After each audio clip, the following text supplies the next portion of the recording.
No blizzard ever warns you. One minute the forest is a postcard of calm. The next, it's a white wall humming like a freight train. Dr.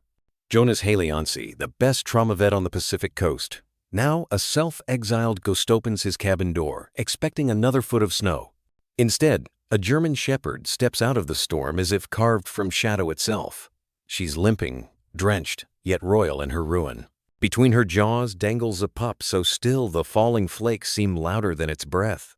No bark, no whine, just a stare that drills through Jonas's grief-numb heart and straight into the part that still remembers how to save a life. Why his cabin? Why tonight?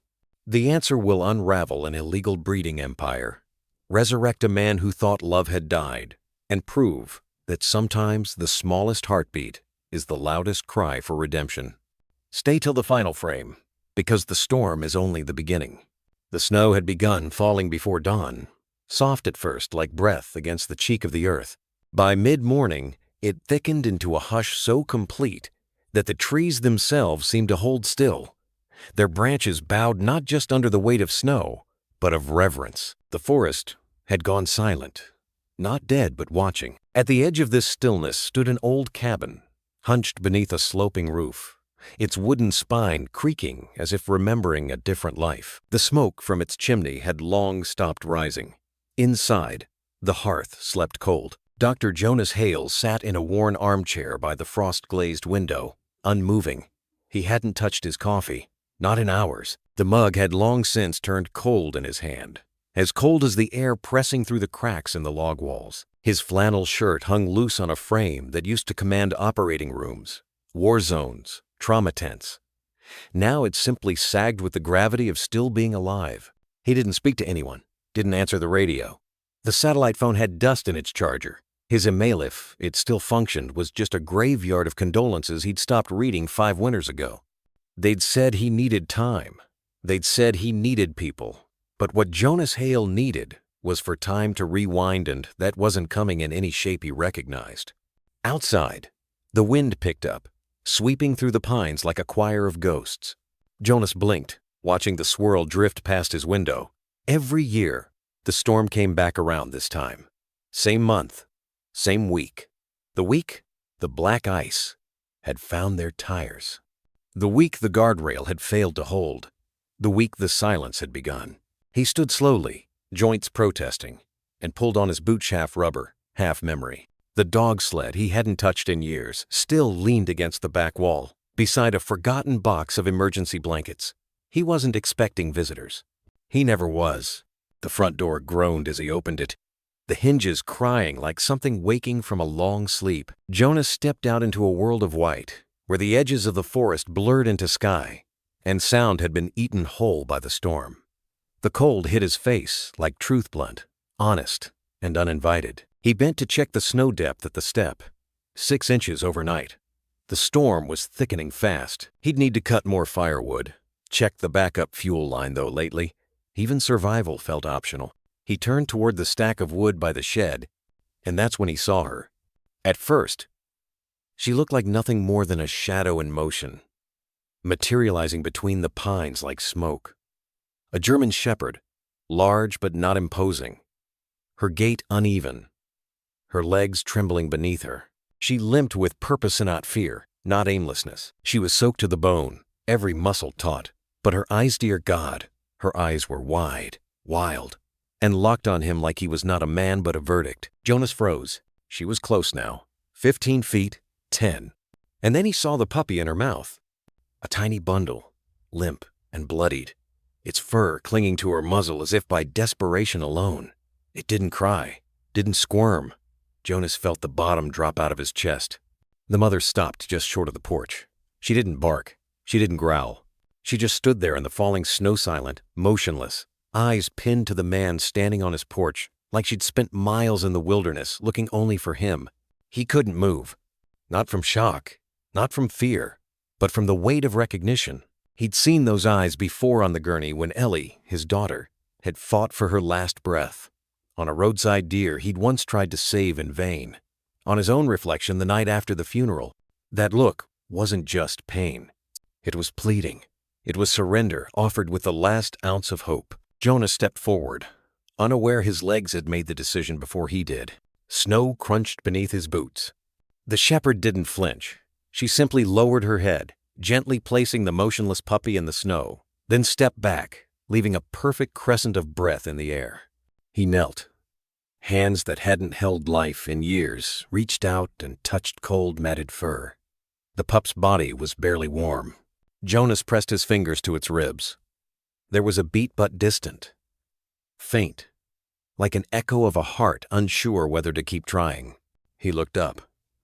The mother still stared at him, not blinking, not begging, just waiting. Jonas swallowed hard.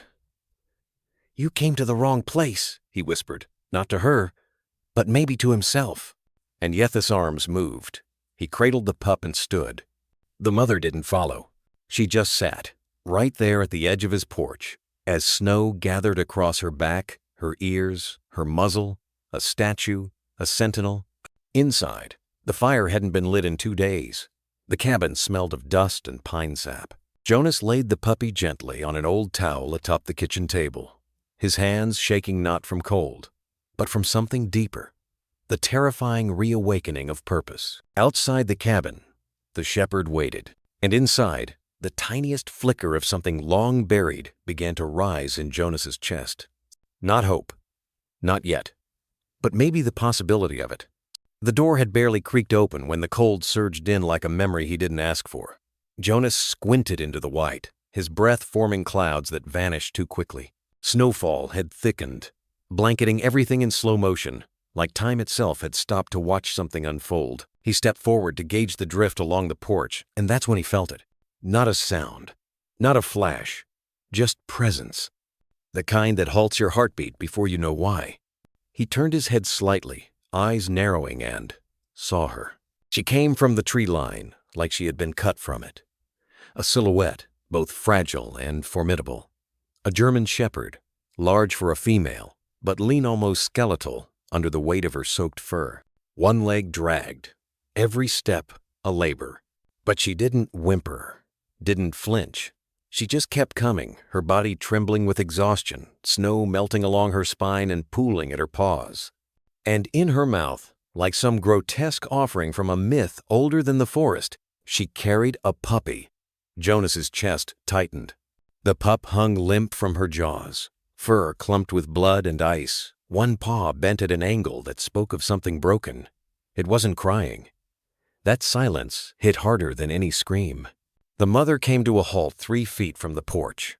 She didn't climb the steps. She didn't look away. She just stared at him, straight through him, like she had found the one person who was supposed to answer a question she hadn't spoken aloud. Jonas didn't move.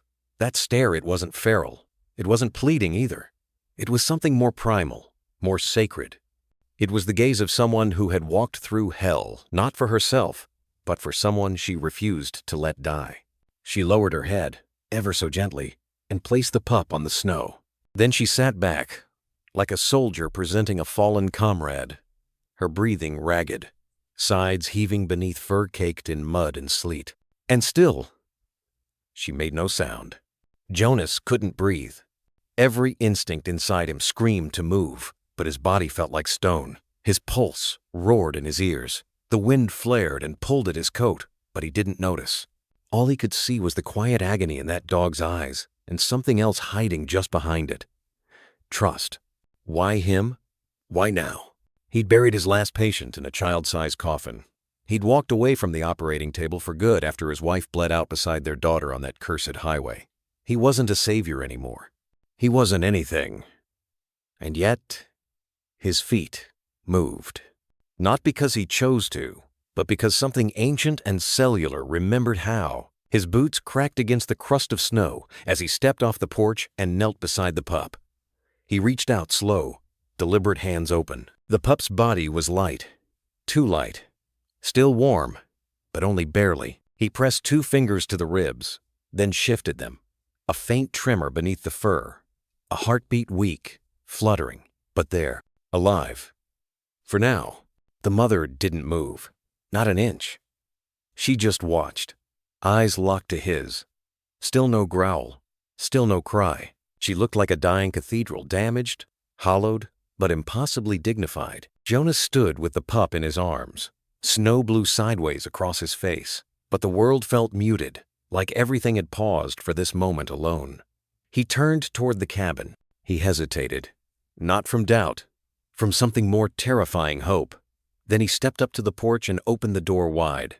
Inside, it was dim and cold. The fire hadn't been tended in over a day. He crossed the room and placed the pup on an old wool blanket on the kitchen table, reaching for the emergency lamp with a trembling hand.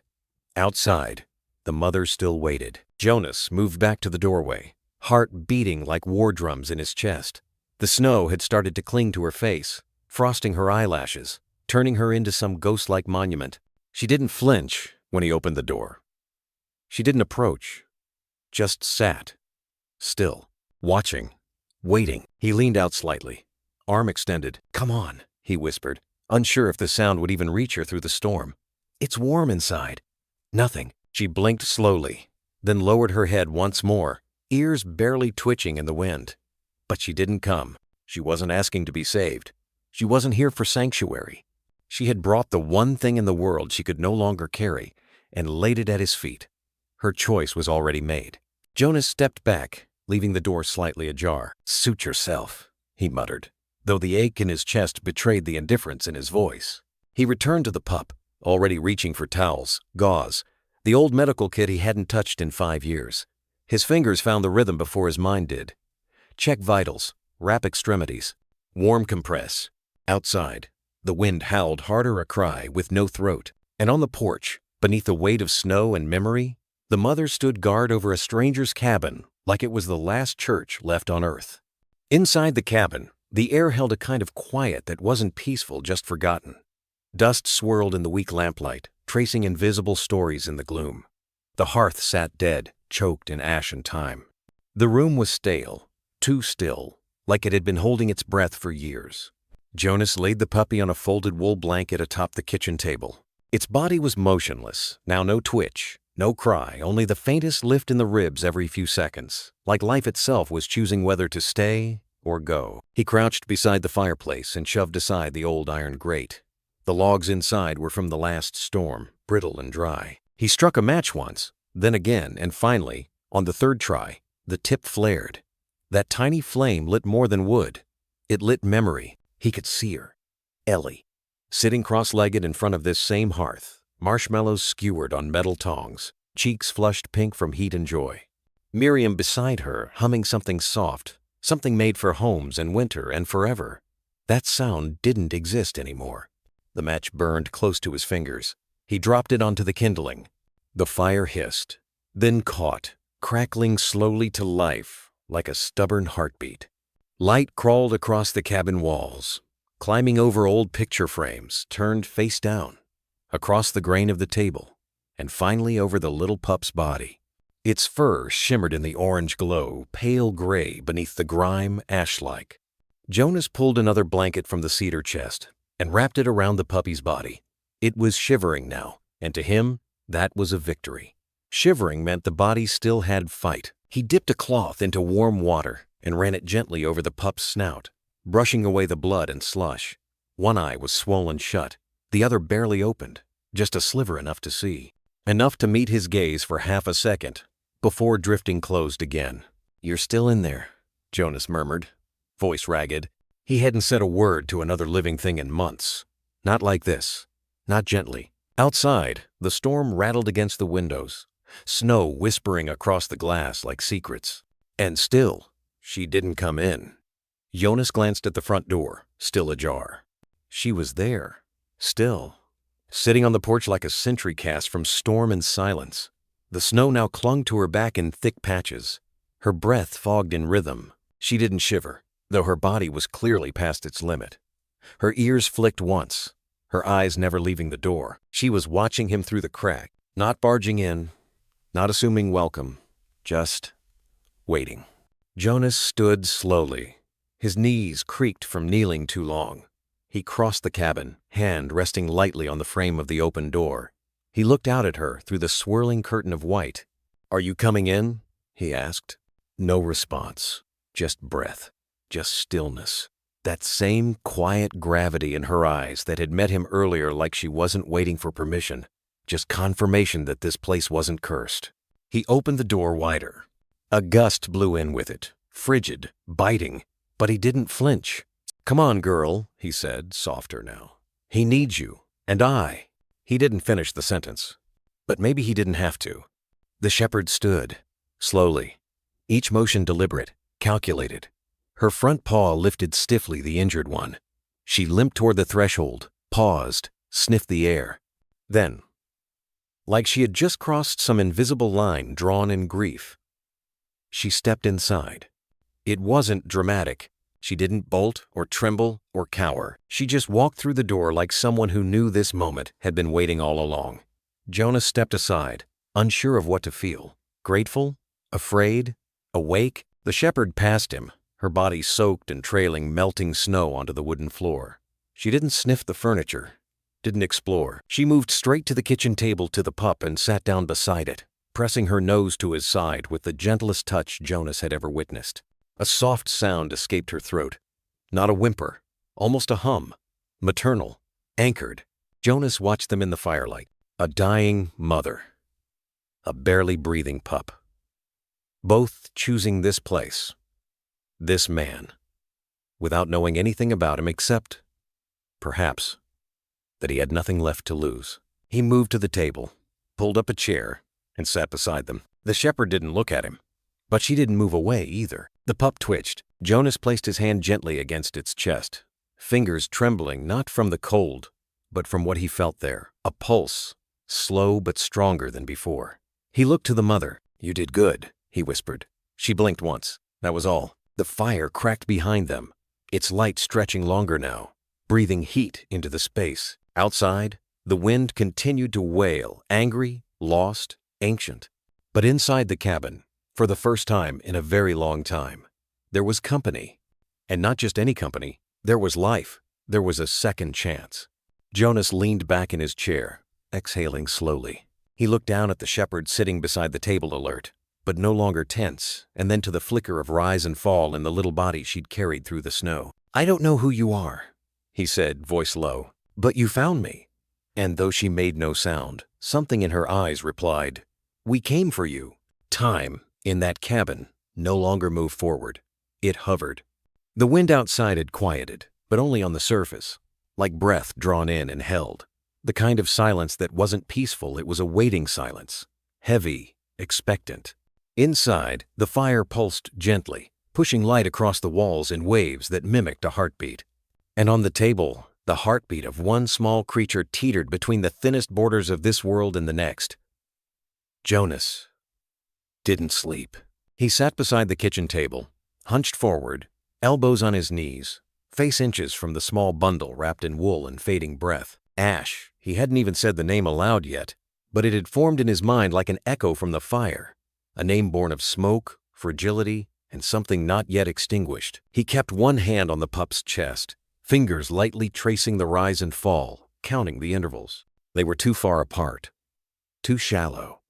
Each pause stretched longer than it should have, and each breath that returned felt like a borrowed miracle. Jonas whispered soft, meaningless things, the kind of words no one had heard from him in years. "Stay with me, kid." "Not like this. Not again." His voice cracked at the edges, like an old radio caught between frequencies. The shaking in his hands wasn't cold, not anymore. It was memory. The room began to blur, not from exhaustion, but from what was clawing up the walls of his mind. Unwanted, unwelcome, and far too familiar. He saw her again. Ellie, 7 years old. Seatbelt twisted across her chest, her little hand reaching from the wreckage. Her eyes wide, lips moving without sound. Then came the smell, gasoline, scorched rubber, metal bleeding steam, and the scream that tore through him as he tried to unclip her seatbelt, to pull her from the crumpled back seat, to do something, anything. But he hadn't been fast enough. Not fast enough for her. Not fast enough for Miriam. Not fast enough for the promise he'd made to protect them. His breath hitched. Jonas looked down at his trembling hands like they were strangers. They used to save lives. Now they could barely hold a coffee mug without shaking. But tonight, Those same hands had found the rhythm again, had remembered what to do, how to warm, how to listen. And still, the edge was thin. Ash gave a cough, the tiniest sound. But to Jonas, it was thunder. He blinked away the fog from his eyes and leaned in, pressing a warm compress against the pup's side, whispering again, "That's it. That's it. You're still in the fight." He reached for the flask of water by the fire-melted snow. Every drop counted. He dipped his finger in, gently touched it to the pup's lips. Ash stirred. A twitch. The faintest sign of refusal. A boundary. A will. Jonas smiled without meaning to. "You little bastard," he muttered, voice breaking into something almost human. "You're stubborn." Across the room, Sable didn't move. She sat curled near the hearth, but not asleep. Her ears were alert, head lifted just enough that Jonas knew. She was watching. Every breath, every gesture, every tremble. She hadn't blinked in minutes. She didn't beg. She didn't interfere. But the way she stared at him, it was like she was giving him custody of her soul. Like the moment he laid hands on her pup, some invisible contract had passed between them. Not of ownership, but of trust, the kind that cannot be spoken, only offered in silence and firelight. Jonas mit her gase. There was pain there. But not just pain. Something older. Something that came before language, before logic. It was the look of a creature who had already buried more than anyone should and was still standing. A mother. A survivor. And something inside Jonas cracked under the weight of it. The silence stretched. The fire popped once, the only punctuation in the room. Jonas shifted in his seat, pressing a hand to his lower back, stiff from hours without rest. He glanced at the clock on the wall, its batteries long since dead. Time meant nothing in this place. Only breathing mattered, only warmth, only whether the little body under that blanket would still be here when the sun came up. He reached out, gently adjusted the pup's blanket, and as he did, his hand brushed the smallest paw, and it curled. Jonas froze. He waited. The pup moved again. A tiny whimper, barely audible, but unmistakable. Alive. Sable lifted her head. Jonas looked at her, eyes glassy. "You saw something in me," he whispered. "Didn't you?" The dog didn't answer, but she didn't have to. Because in that moment, amid the storm, the silence, the burn of memory and fire, he realized he hadn't been chosen by accident. She hadn't brought her dying pup to the first warm door she found. She had brought him to the one man whose heart was already on the edge, a man who had lost everything, but who, for some reason, still knew how to fight for life. Even if it wasn't his own, morning crept in without permission. It didn't explode in gold or pierce through darkness like poetry would have you believe. No, in the cabin, morning seeped, a dull gray pressing against frosted window panes, melting icicles one breath at a time. Jonas hadn't moved from the hearth. He didn't realize he'd fallen asleep until the twitch of a paw stirred him, that same tiny paw from the night before, now brushing weakly against the woolen blanket he'd wrapped so carefully. His eyes opened slowly, and there it was. The pup, alive. Not strong, not steady, but breathing, moving. A blink, and then a sound. Just a rasp of air trying to become a whimper, but it was enough. Jonas felt something inside him shift, not a crack this time, a thaw. He inhaled sharply and leaned in, lowering his hand once more. The pup flinched slightly at his touch, then settled. Its little ribs rose and fell like a fading bellows. The smell of smoke still clung to its fur. "Still fighting," Jonas murmured. "That's what you're doing."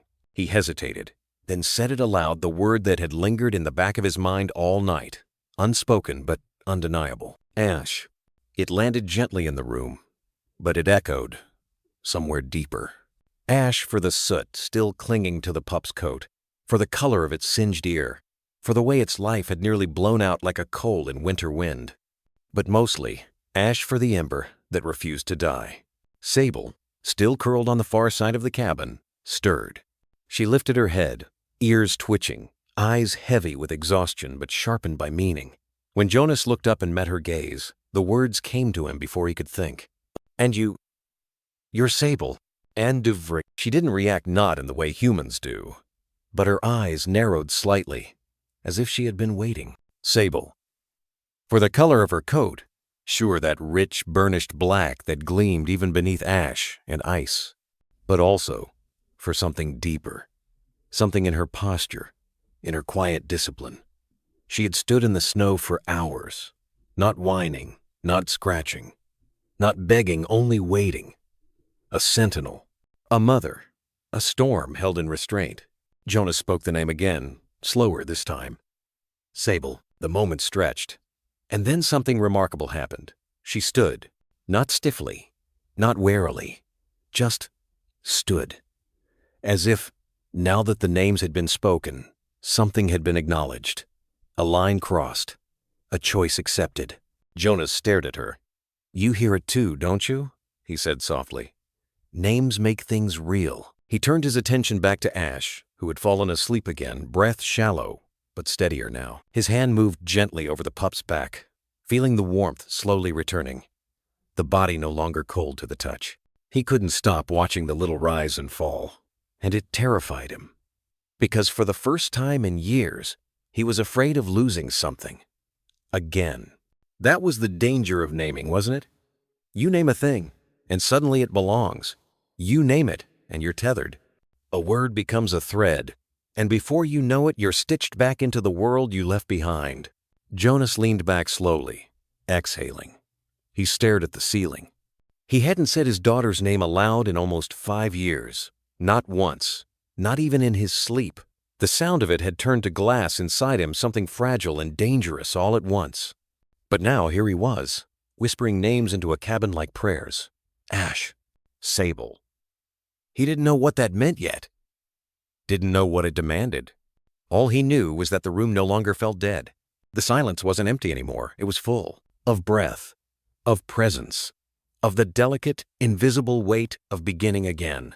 Sable moved toward the fire, slow and deliberate. She didn't come too close, just enough to warm her limbs, to stretch out within the circle of trust Jonas hadn't even realized he'd drawn. Jonas glanced at her. "You didn't plan this, did you?" he said. "Or maybe you did. Maybe you knew I wouldn't shut the door." Sable didn't respond, but she didn't look away either. Ash stirred again, a faint mewl, almost like a sigh. Jonas chuckled quietly. Kids got lungs. He reached for the kettle, reheated some broth over the fire. When it was warm enough, he dipped a cloth and squeezed a few drops gently into Ash's mouth. The pup swallowed, weak but willing. And in that moment, something in Jonas softened. He wasn't he anymore. He was Jonas. And this was Ash. And that, near the hearth, was Sable. They weren't just survivors in a storm anymore. They were a story now. No longer unnamed shadows wandering the forest. Now they had edges, forms, meaning. Now they had each other. And for the first time in nearly a decade, Jonas realized that maybe, just maybe, he wasn't done yet. The wind had quieted, but the silence felt uneasy, as if the forest itself was holding its breath. Inside the cabin, Jonas sat by the fire, one hand resting absently on the wool blanket wrapped around Ash's fragile body. The pup was sleeping soundly now, a rhythmic rise and fall to his chest that brought relief in small, hushed increments. But Jonas wasn't looking at the pup. He was watching Sable. She stood by the window. Not close, not pressed to the glass, but near enough that her silhouette caught the pale light of morning as it filtered through a film of frost. Her head turned slightly to the left, then to the right. One ear twitching, then the other. Stillness interrupted only by precision. Jonas squinted. Something about her posture, not fear, not alertness in the anxious sense. It was more focused than that, more deliberate. She was watching, guarding, calculating. A sentinel, not a victim. He rose slowly from the floor, knees stiff, joints crackling after another night of crouching over the pup. He winced, not from pain but from a discomfort he didn't know how to name, a dissonance between solitude and responsibility. Jonas approached Sable quietly, making no effort to startle her, as if he instinctively understood that in her world, movement meant more than words. She didn't look at him, didn't flinch, just kept her gaze fixed toward the tree line, as if she knew exactly where the world might break. Jonas followed her eyes. At first, he saw nothing, Just a canvas of snow, layered thick over earth and memory. Trees stood like statues, cloaked in ice. The sky above was a flat sheet of pewter, heavy with unspoken weight. But Sable wasn't reacting to what was there. She was reacting to what might be. Jonas felt it then, that old tickle at the base of the spine. That tension soldiers know. Doctors too, if they've worked enough ER shifts. The feeling of something just beyond the frame. He muttered under his breath, "You hear something I don't?" Sable's ears twitched again. She didn't answer, didn't move. Jonas narrowed his eyes and stepped closer to the window. The snow outside was pristine, untouched, no tracks, no fallen branches. But somehow, it felt occupied. He tried to laugh it off. "You're probably just wired that way, huh?" But even as he said it, he didn't believe it. There was too much intent in the way she stood, too much discipline in the stillness, not nervous energy, tactical restraint. "Were you trained for this?" he asked softly. "Or were you just born watching shadows?" Ash stirred behind him. A small whimper, the kind that meant nothing and everything. Jonas looked back. The pup shifted slightly in its sleep but didn't wake. He turned again to Sable. She still hadn't moved. Jonas stepped beside her, shoulder to shoulder. For a brief second, her head turned toward him. Just a flick, a glance. And then, back to the woods. That was when he realized she wasn't protecting herself. She was protecting them. Him. Ash. This cabin. It wasn't a question of trust. Not yet. But it was something close. Sable had taken up position. And Jonas, to his own quiet surprise, didn't resent it. He whispered, almost to himself, "I used to stand watch, too," he remembered. Not the battles, not the blood, just the posture. The sensation of knowing you were the only one awake between peace and the thing that could shatter it. He looked down at Sable again. "How long have you done this alone?" A long pause passed between them, filled only by the faint pop of firewood cracking in the hearth. Then, without warning, Sable's body tensed, just a flicker of movement, almost imperceptible. Jonas leaned forward, pulse spiking. "What is it?" he whispered. Still no bark, still no sound. But her tail lowered, her front paw lifted, and her eyes sharpened toward a cluster of trees near the slope. Jonas peered harder. Snow, bark, ice, and then movement. Quick, small, not a man, not a predator, but something. A flash of russet fur bounding through the underbrush. A fox, maybe. Or a deer fawn, startled by a fallen branch. Whatever it was, it vanished just as fast as it appeared. Sable didn't chase it. She watched it leave. And then, satisfied, she let her stance soften just slightly. Jonas exhaled slowly. "False alarm?" he murmured. Number, not false. A message. She'd wanted him to see, to learn, to understand the rhythm of this place, the way wild things moved, how the forest held its breath in layers. It hadn't been a warning. It had been a lesson. Jonas looked at her again, and this time, something passed between them. Not a smile, not warmth, but an unspoken acknowledgement. He wasn't the only one who knew how to read a room. Sable padded quietly away from the window and returned to the fire, lying down beside the sleeping pup. Her body curled protectively around Ash, nose just inches from the tiny chest rising and falling. Jonas remained by the window. He stared out a little longer, not for threats, but to remember how to see, to learn the world again through her eyes. And for the first time in a long time, he didn't feel alone in that watch. He was one of the lookouts now. The wind had changed. Jonas noticed it first in the silence. Not the peaceful kind, but the strained quiet that settles in just before something breaks, like glass holding its last breath. Even the trees, usually groaning or whispering with frost, seemed to lean in with caution.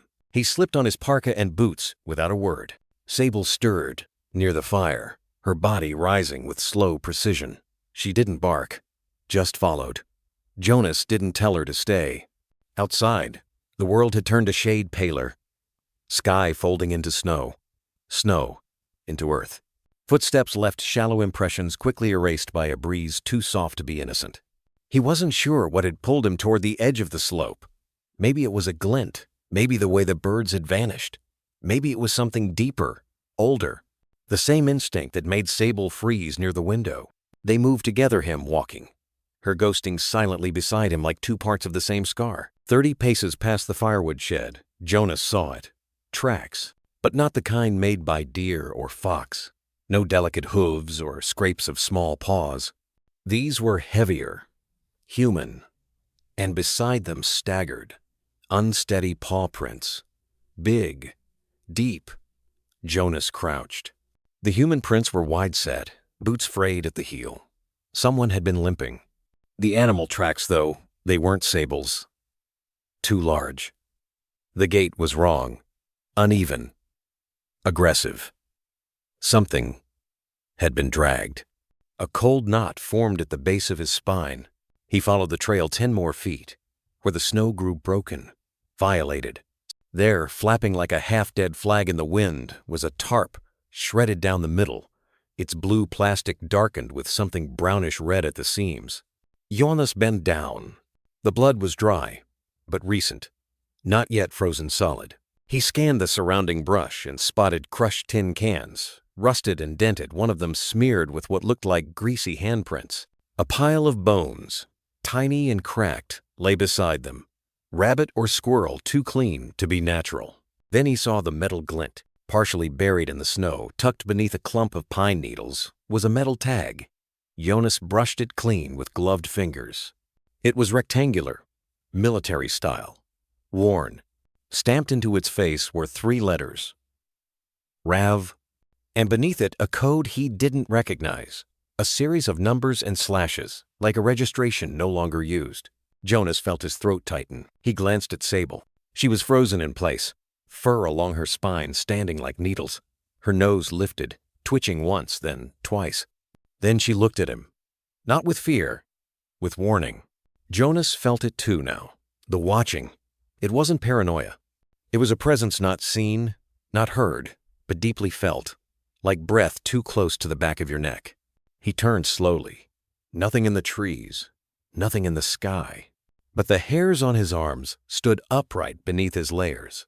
They were being observed, not hunted, studied.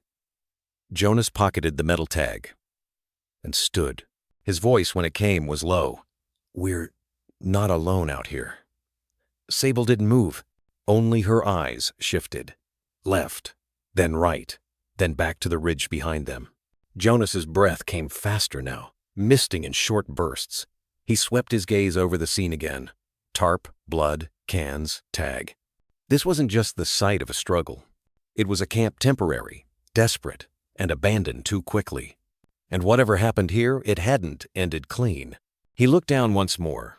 There, hidden under the tarp's edge, was a patch of fur. Black, coarse, still warm, not rabbit, dog. Jonas stared at it, the implications hitting all at once. Another canine, injured or worse. Connected to whoever Rav was. He turned to Sable again. "Is this yours?" he asked quietly. She didn't answer, but something flickered in her eyes. Recognition and grief. Jonas took one last scan of the perimeter, every instinct screaming that something was wrong, that whoever was out here hadn't gone far, that this scene wasn't finished. He felt the weight of the tag in his pocket. Heavy, cold. Then he said aloud, "To the wind, to the trees, to whoever might be listening, I'm not the one you want." No answer, just silence. And behind it, a pulse. Watching, waiting. He turned and began walking back toward the cabin. Sable didn't follow immediately. She stayed a moment longer, nose pointed toward the ridge. Then slowly, deliberately she turned, and they vanished into the snow. The door shut harder than Jonas intended. The latch clanked, echoing louder than the wind outside. He turned the deadbolt, then slid the iron bar across with trembling hands. His breath came out ragged, less from the cold and more from what now settled in his chest like a weight that refused to shift. He stood still, listening. The silence wasn't comforting anymore. It was crowded. Sable padded in behind him, shoulders tense, ears swiveling with the same alertness he'd seen at the tree line. She gave a low, soundless huff, not quite a growl, just an acknowledgement. Of what? That they'd been seen? Or that they had been chosen? Jonas moved to the window and shoved the wooden shutter into place. Nailed it down. He'd removed these years ago, when the forest was still a friend. But tonight, the forest felt different, not wild-watched. He sealed the second window, then dragged a shelf in front of it, knocking over a pile of yellowed books. One of them flopped open an old paperback his daughter had once underlined in pink. "Fate only knocks when you stop running." He stared at the sentence a moment too long, then turned away. Across the room, Ash whimpered in his makeshift bed of fleece and towels. The little body stirred, weak legs twitching in dreams that might have held chase or fire or fear. Jonas crouched beside him and checked the pup's pulse. Still there, still fragile, but fighting. He glanced toward the door, then toward the mother. Sable hadn't moved from her post beside the fireplace.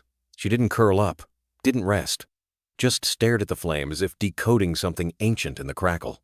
Jonas rose slowly, rubbing his fingers together, trying to shake the numbness creeping in not from cold, but clarity. "This wasn't random," he said quietly. "Not a question.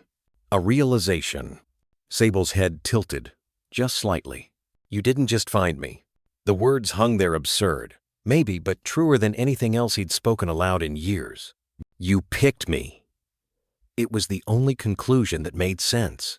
That battered creature limping through a blizzard, with a pup half frozen in her mouth, didn't end up on his doorstep by chance. Not after what he'd seen in the snow. Not after the tracks, the blood, the tag, marked Rav.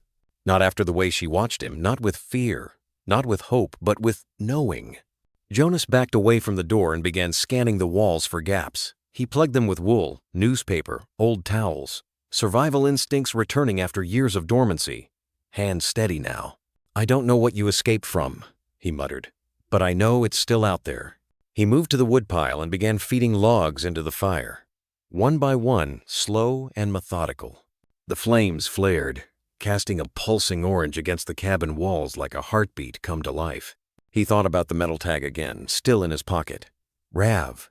It wasn't a name. It was a designation. Military? Corporate? Private? He'd seen enough markings like it in his past life, and enough field codes to know what tags like that meant. Property, project, experiment. Sable wasn't just a dog. She was something else, something built or trained or reclaimed. And she had brought the pup, this tiny flicker of life named Ash, straight to Jonas. Why? Because she trusted him, or because there was no one else? Either way, it worked. He was no longer just the man with a broken past hiding in the pines. Not anymore. Something had changed the moment he opened that door. He looked at Sable again. Her eyes met his. Steady, unwavering. No growl, no wag. Just that same haunted stillness. "You knew," he whispered. "You knew where to go." Outside, the wind screamed once, long and high and hollow, and then fell silent again. Ash stirred. Sable blinked once, then finally rose and crossed the room to lie beside the pup. Her body wrapped instinctively around his, a silent shield against the world. Jonas exhaled through his nose, pressing his palm to the front door. The wood was cold, solid, but somehow, not enough. He retrieved the old hunting rifle from above the mantel, dusted it off, checked the chamber, loaded it. The sound echoed like a verdict. No longer random, no longer passive. Something was coming or already here, and this time he wouldn't be the one running. The cabin was still, save for the occasional pop of the fire. Jonas sat on the floor beside the hearth, cradling Ash in a worn wool blanket, checking the pup's vitals the way his hands once knew without thinking. The way a father used to check for fever, a medic for shock, a man for signs of hope. Ash was breathing easier now, though his ribs still showed beneath fur too thin for a winter this cruel. His eyes fluttered behind closed lids, tiny legs twitching like he was running or remembering. Jonas dipped a clean cloth into the bowl of warmed water and gently ran it along the pup's belly, clearing away a patch of mud and blood. He wasn't prepared for what he saw. He froze.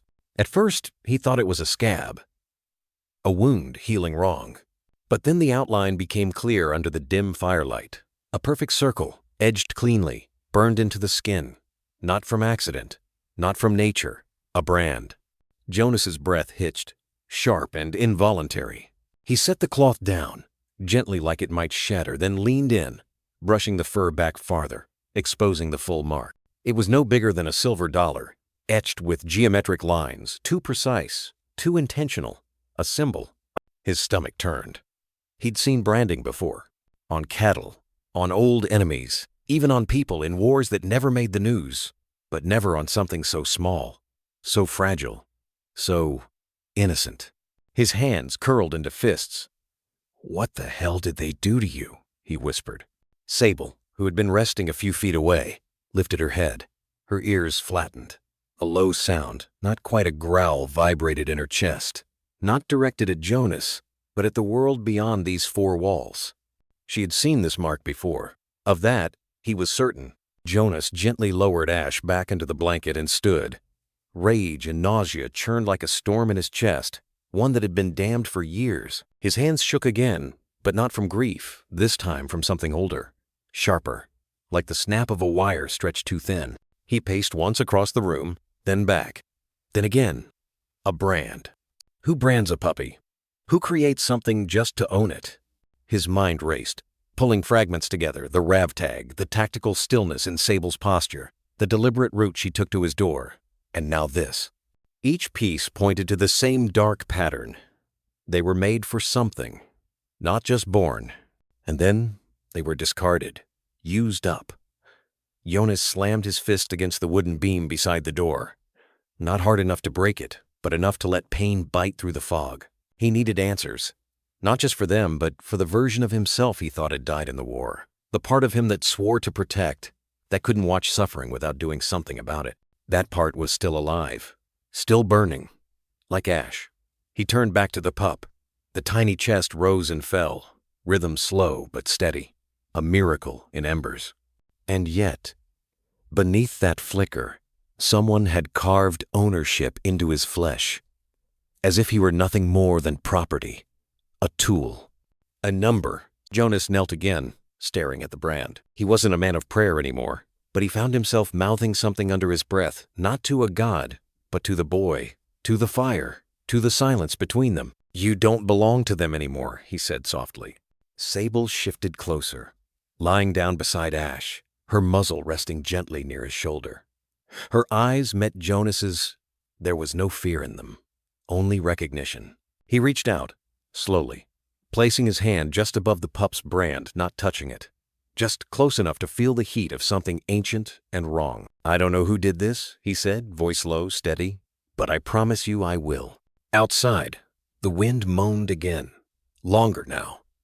Jonas looked toward the door, then to the window boarded and silent.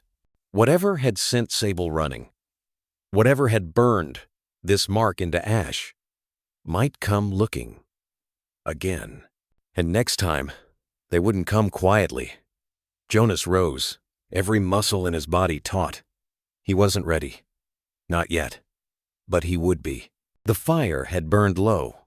Shadows stretched long across the cabin walls as Jonas crouched beside the old trunk he hadn't opened in years. He knew what he was looking for before he laid a hand on the latch. Buried beneath folded wool blankets, beneath gear from another life and the ghosts stitched into every crease, sat a gray military-issue case sealed, cold, and heavier with memory than metal. He lifted it out, fingers brushing dust thick as ash, and placed it on the table. He clicked the latches open. Inside, his emergency laptop, unregistered, air-gapped, and next to it, a compact satellite uplink, still scarred from the last op in Kandahar. He hadn't touched either in nearly 4 winters, not since he stopped believing anything left out there could touch him. But Ash changed that. Ash and the brand. Jonas powered on the laptop.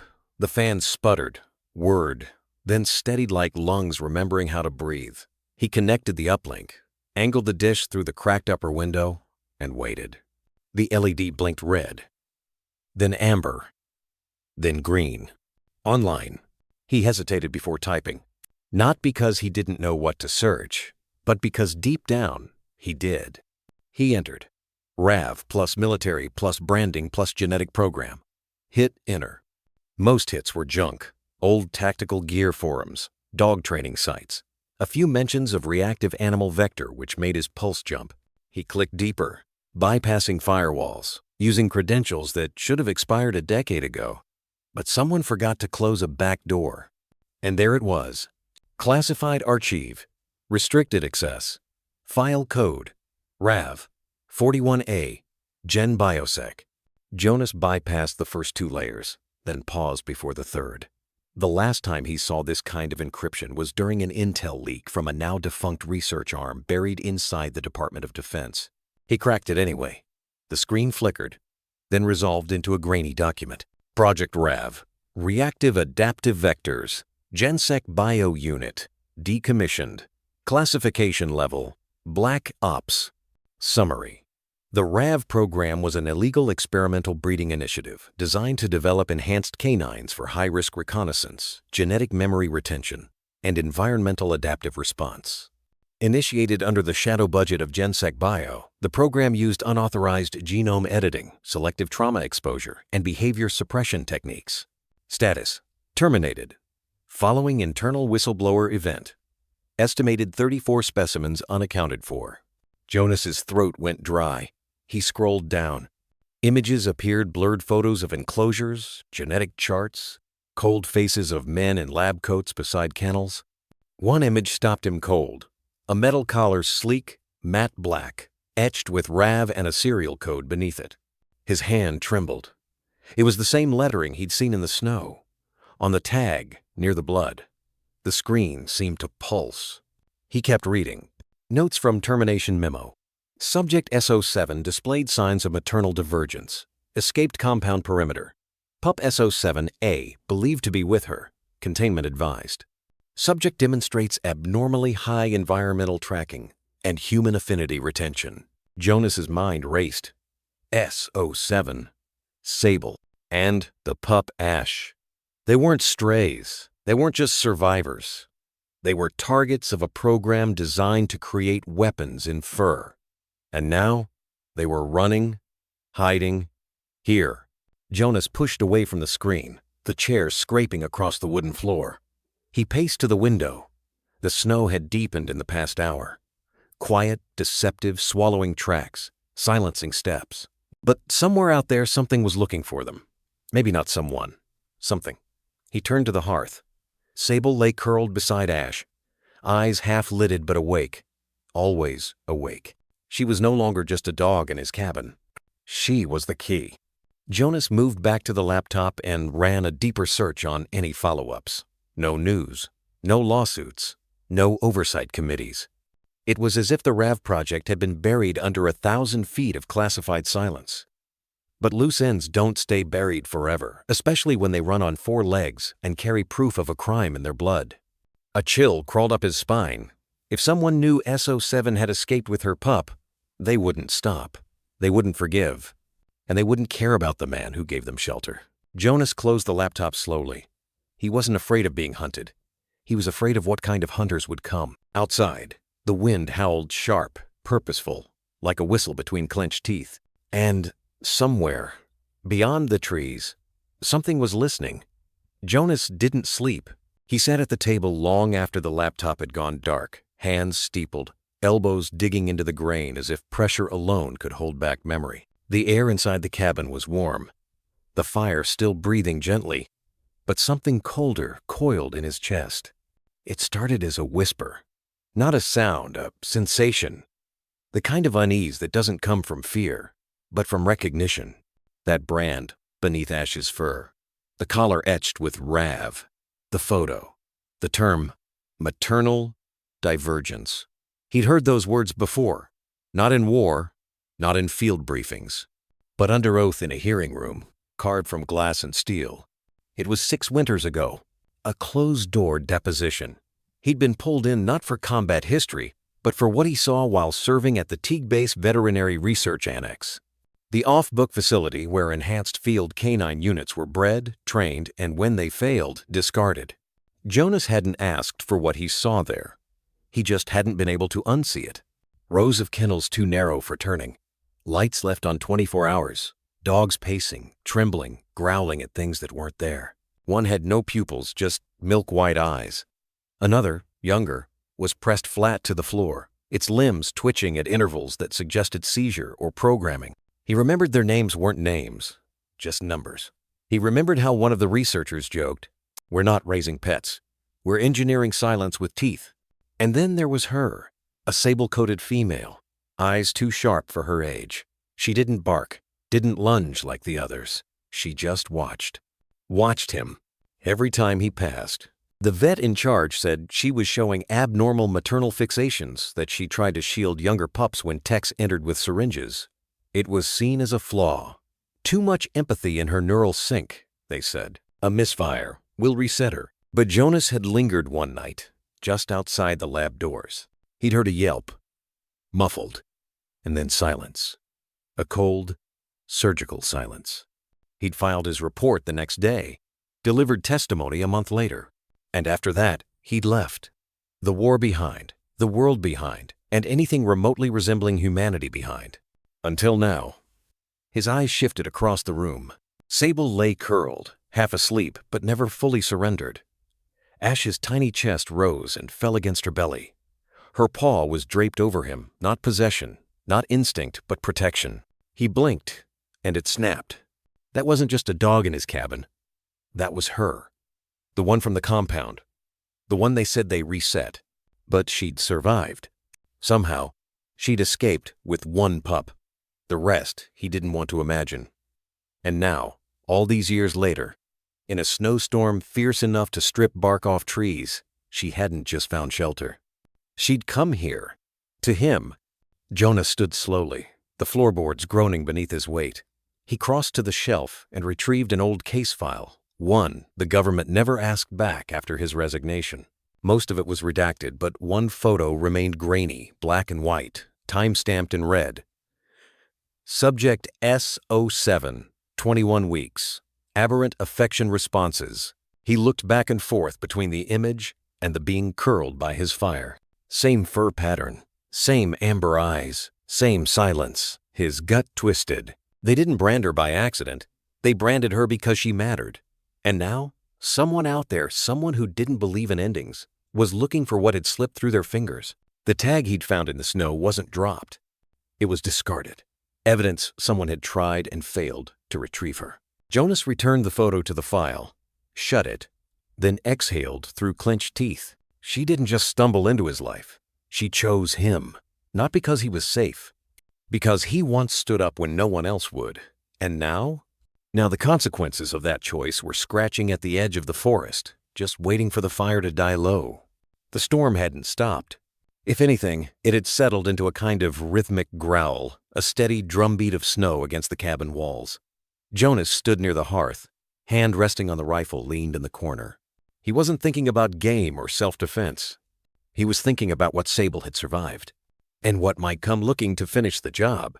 Ash stirred, weak but conscious now, nestled in the bundle of blankets near the fire. Sable hadn't left his side since waking, though her gaze kept drifting to the door, not in fear, in anticipation. Then came the knock. 3 raps. Slow. Even. Jonas didn't move at first. Sable rose. She didn't growl, just stood tall, ears forward, body rigid. It wasn't the knock that unsettled her. It was the scent behind it. Jonas stepped toward the door, stopping a foot short. He unlatched the hunting window, a narrow slit with a steel slide, and peeked through. A man stood outside, dusted in snow, but calm, not hunched or shivering, tall, clean-shaven, wearing a tan parka that didn't match the terrain. Government issue. His boots were black with red laces, a signal Jonas recognized from deployments. The man smiled, as if this were routine. "Morning," he called over the wind. "Apologies for the visit. Are you Jonas Riker?" Jonas hesitated. "Depends." Well, you're the only soul listed as inhabiting this parcel, and the door says Riker," the man replied evenly, eyes flicking toward the faded stencil on the porch beam. "I'm with Wildlife Control. Name's Agent Kerr. No badge offered. No ID. Just tone. Too casual." "What do you need?" Jonas asked, voice flat. "Just following up on a report. There was an animal sighted crossing Sector 9. Big dog, German Shepherd breed.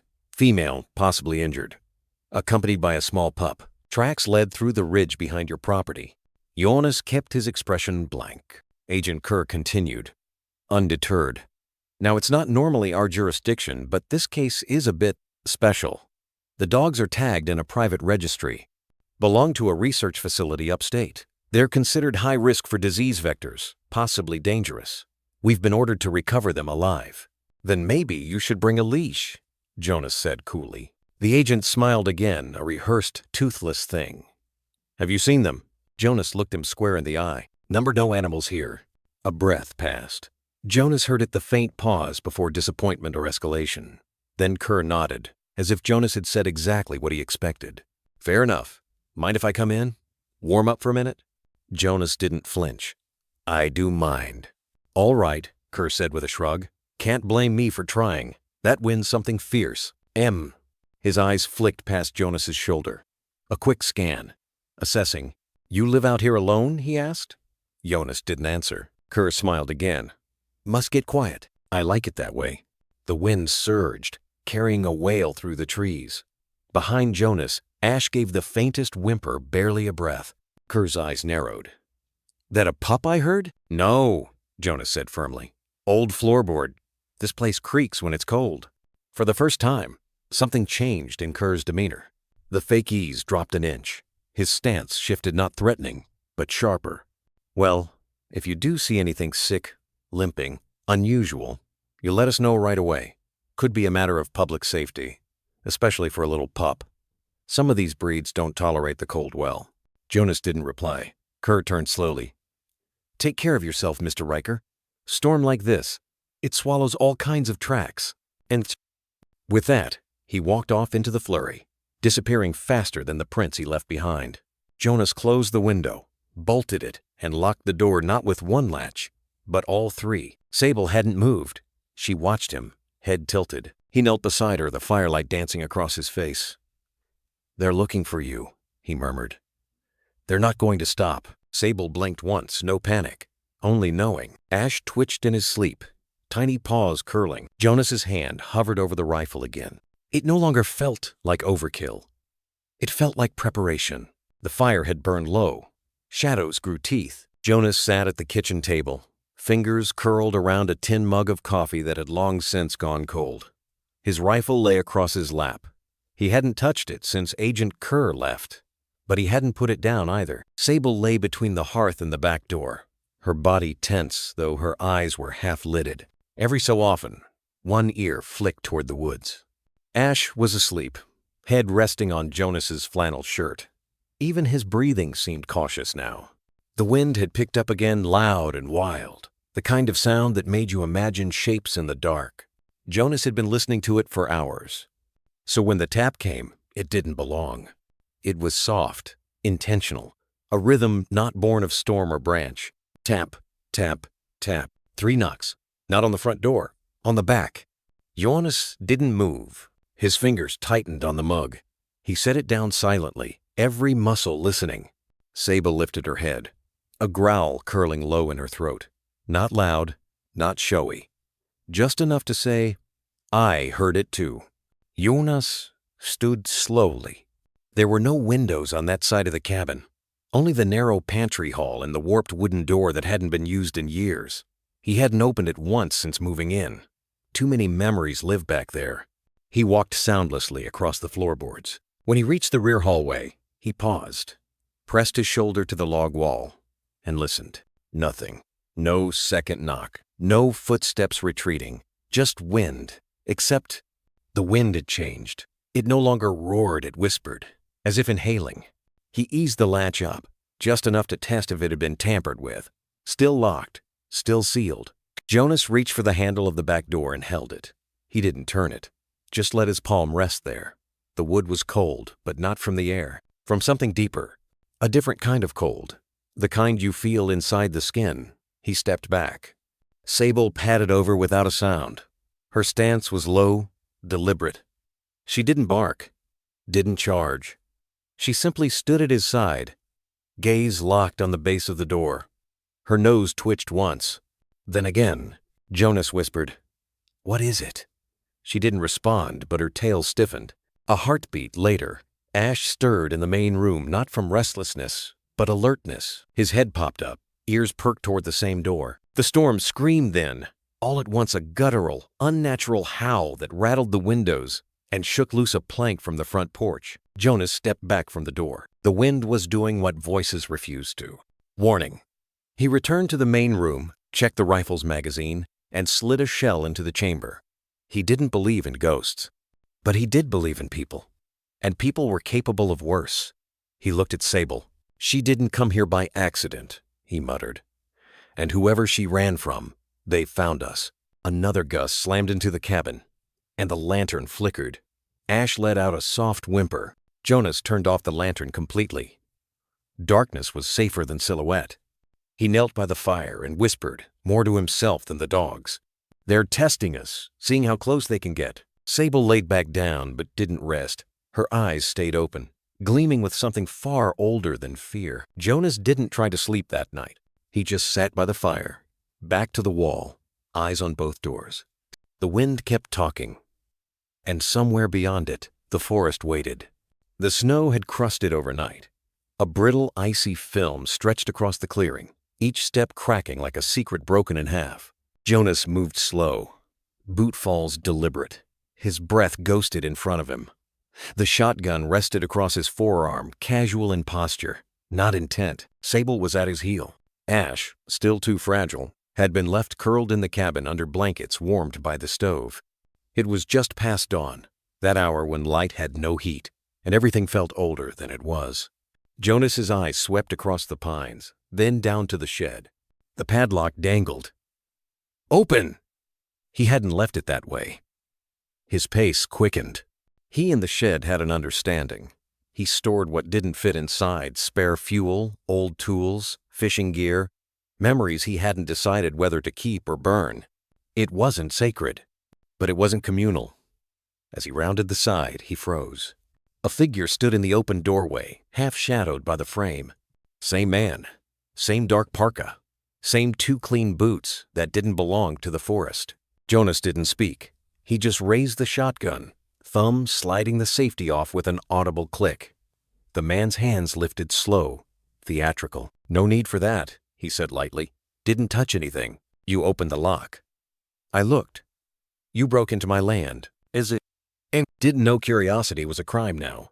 Jonas stepped closer, eyes locked. You're not wildlife control.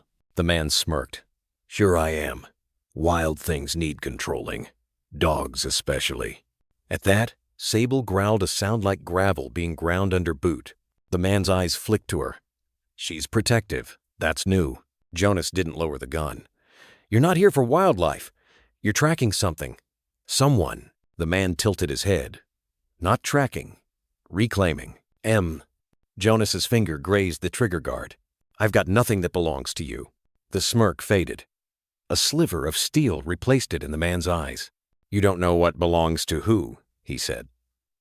That puppy? A prototype. She, he nodded toward Sable, was never meant to live free. Jonas's voice dropped, quiet as winter breath. You branded them. The man's gaze held his. You think they'll be safe here forever? He asked. You think a cabin and a fence mean anything to the people I work for? Then leave, Jonas said. And tell them I'm nobody, that this place is empty, that what they're looking for died in the storm. The man studied him, the way predators study doors that aren't locked. Then without another word, he stepped back into the trees. No threats, no rush. But just before the woods swallowed him, he turned. You survived one loss, Doctor, he said. Don't tempt a second. Then he was gone. Jonas stood still for a long time. Only when the wind stirred again did he breathe.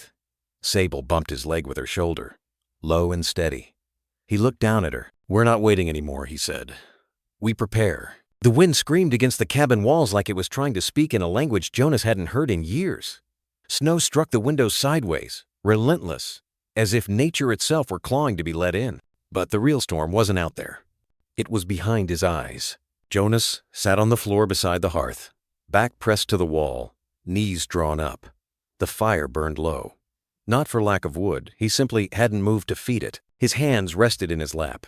Useless, cold, though the room was warm. Ash was nestled against his ribs, barely more than a whisper of warmth under a wool blanket. Sable lay across his boots, her head resting on her front paws, one ear angled back, listening not to the storm, but to him, because something in him was unraveling. It had started with the sound, the wind's pitch rising in a certain frequency, one he'd last heard on the radio before it cut out that day. Then came the flicker of firelight, too close to how the wreckage glowed after the crash. Then the smell, smoke, wool, ash, and then came the memory. Not in a line, but like glass breaking in reverse shards, lifting off the ground, finding their shape again. The mountain road, the snow heavier than forecasted.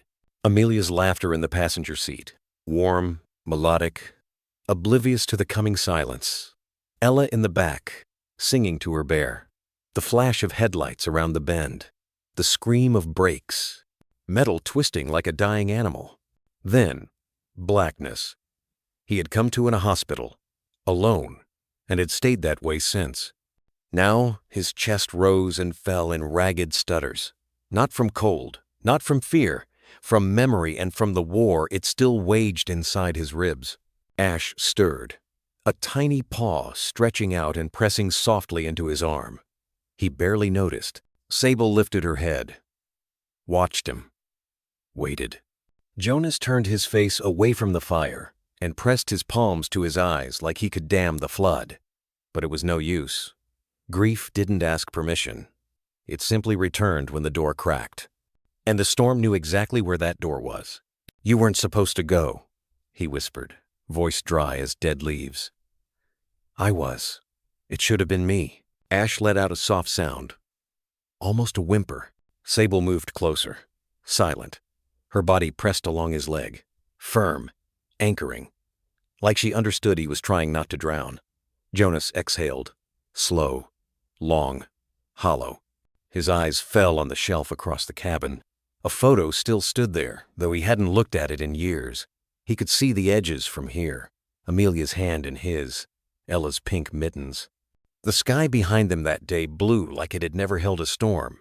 He didn't cry. Not really. Tears didn't come easy anymore. But something inside cracked open, not wide, not enough to heal, but just enough to let the air in. He reached down and laid a trembling hand on Ash's side, feeling the tiny rise and fall of lungs not yet meant for this much pain. Then another hand steadier on Sable's neck. Her eyes met his, and for a brief, flickering moment, he let them in. Not just into the cabin, into the quiet place he had boarded up for years. He didn't say thank you. He didn't need to. Because grief, in the right company, wasn't a weight you had to explain. It just had to be held together.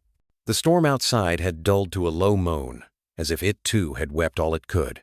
Inside the cabin, the fire had fallen to embers, but warmth lingered. It curled in the corners, drifted in the hush between heartbeats, and settled beneath the blanket where Ash lay sleeping belly, gently rising, falling, like a tiny tide. Jonas sat in his old armchair, not moving, not reading, not thinking, just being. It was the closest thing to peace he'd felt in years. Not joy, not yet, but the kind of pause that lets pain catch its breath and sit down beside you, no longer clawing for escape.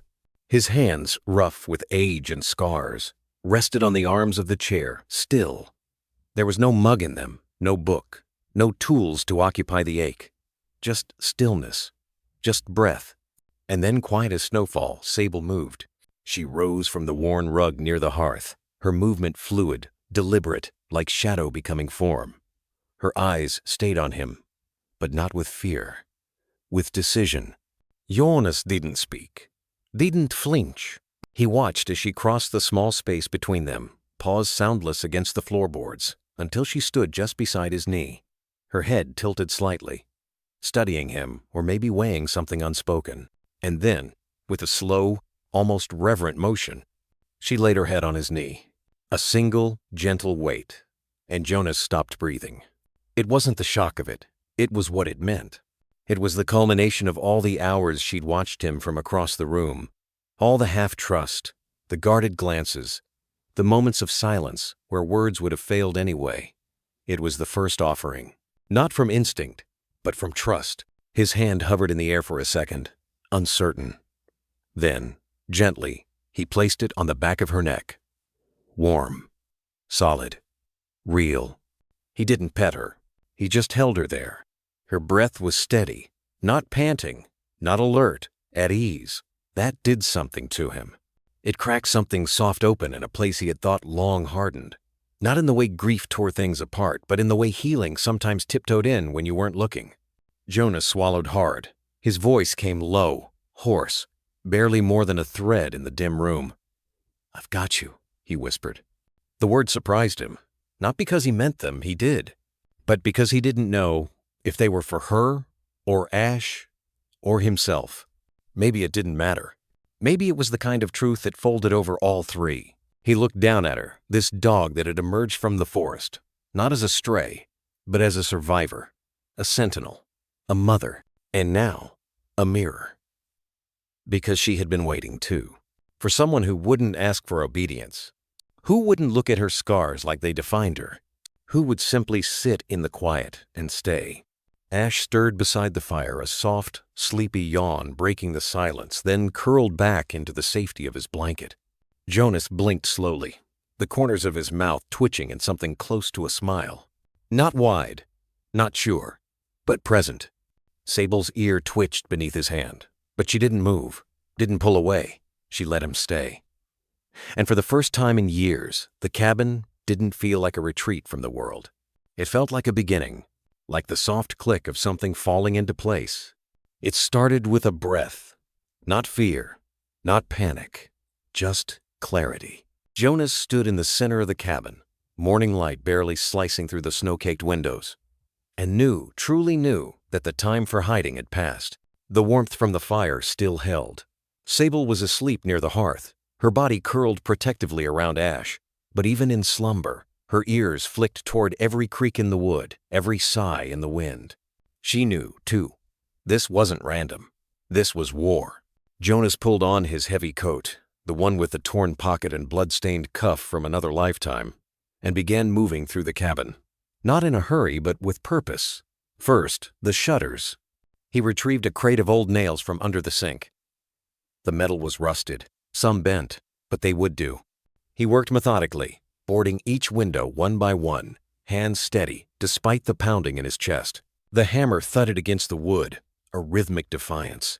Not today, not here. When he was done, the room dimmed to a muted, protective hush, as though the walls themselves understood the shift. This wasn't a place of exile anymore. It was a line in the snow. He checked the back door next, the one they knocked on. He reinforced the lock, slid a thick wooden beam through the brackets he'd installed years ago but never used. Until now, his fingers paused on the bolt. He thought of the man's voice, cold, smug, confident. "You think they'll be safe here forever?" The words had stuck like ice splinters under his skin. But now, they lit something else. Resolve.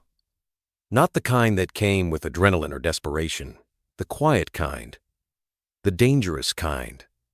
The kind that builds in men who've lost everything and still choose to stand. He crossed to the pantry and took stock. Cans, rice, protein bars, bottled water, formula. He knelt by Ash's things, checking the bottles, cleaning the nipples with precision. He refilled the small thermal jug with warm water, wrapped it in cloth to stay heated longer. Every movement was care disguised as preparation. Every act was a kind of promise. "You will be safe." He lined up the medical kit, rechecked the antibiotics, set aside the gauze, syringes, the paste for cracked paws. Everything in place. Everything reachable. Not just for emergencies, but for the living. He was no longer surviving. He was choosing to protect. He passed the firewood stack small now, but enough. More could be split if needed. He glanced toward the axe beside the hearth and nodded to himself. It was strange how alive he felt. Even here, even now, with snow stacking outside like silence made visible, as if purpose alone could heat blood. And in that strange quiet, Jonas allowed the truth to come. He wasn't staying here because he was scared of the world. He was staying because something worth fighting for had walked into his life, soaked, limping, bleeding, and laid her head on his knee. That changed things. That rewrote the map. He moved to the table, and pulled out an old notebook. Flipped past pages of grief, failed plans, unfinished letters to people long dead or gone. On a blank page, he wrote, "If something happens to me, save the dog and the pup. Do not trust anyone wearing a badge." Then he stopped, crossed out the last line, rewrote, "Trust the one who kneels first. Trust the one they're scared of." He tore the page, folded it, and tucked it into a tin beneath the floorboard. Not because he planned to DF anything. The pulse drumming against his ribs insisted on the opposite, but because something inside him had snapped into place. He could feel it as tangibly as the splinter that once lived beneath his thumbnail after a childhood carpentry mishap. An irritant, persistent, and undeniable, reminding him he'd left hiding behind. The shiver that rippled down his spine wasn't fear. It was the aftershock of choosing. For years he'd drifted. A man-shaped ghost floating from dawn to dusk, anchored only by grief's gravity.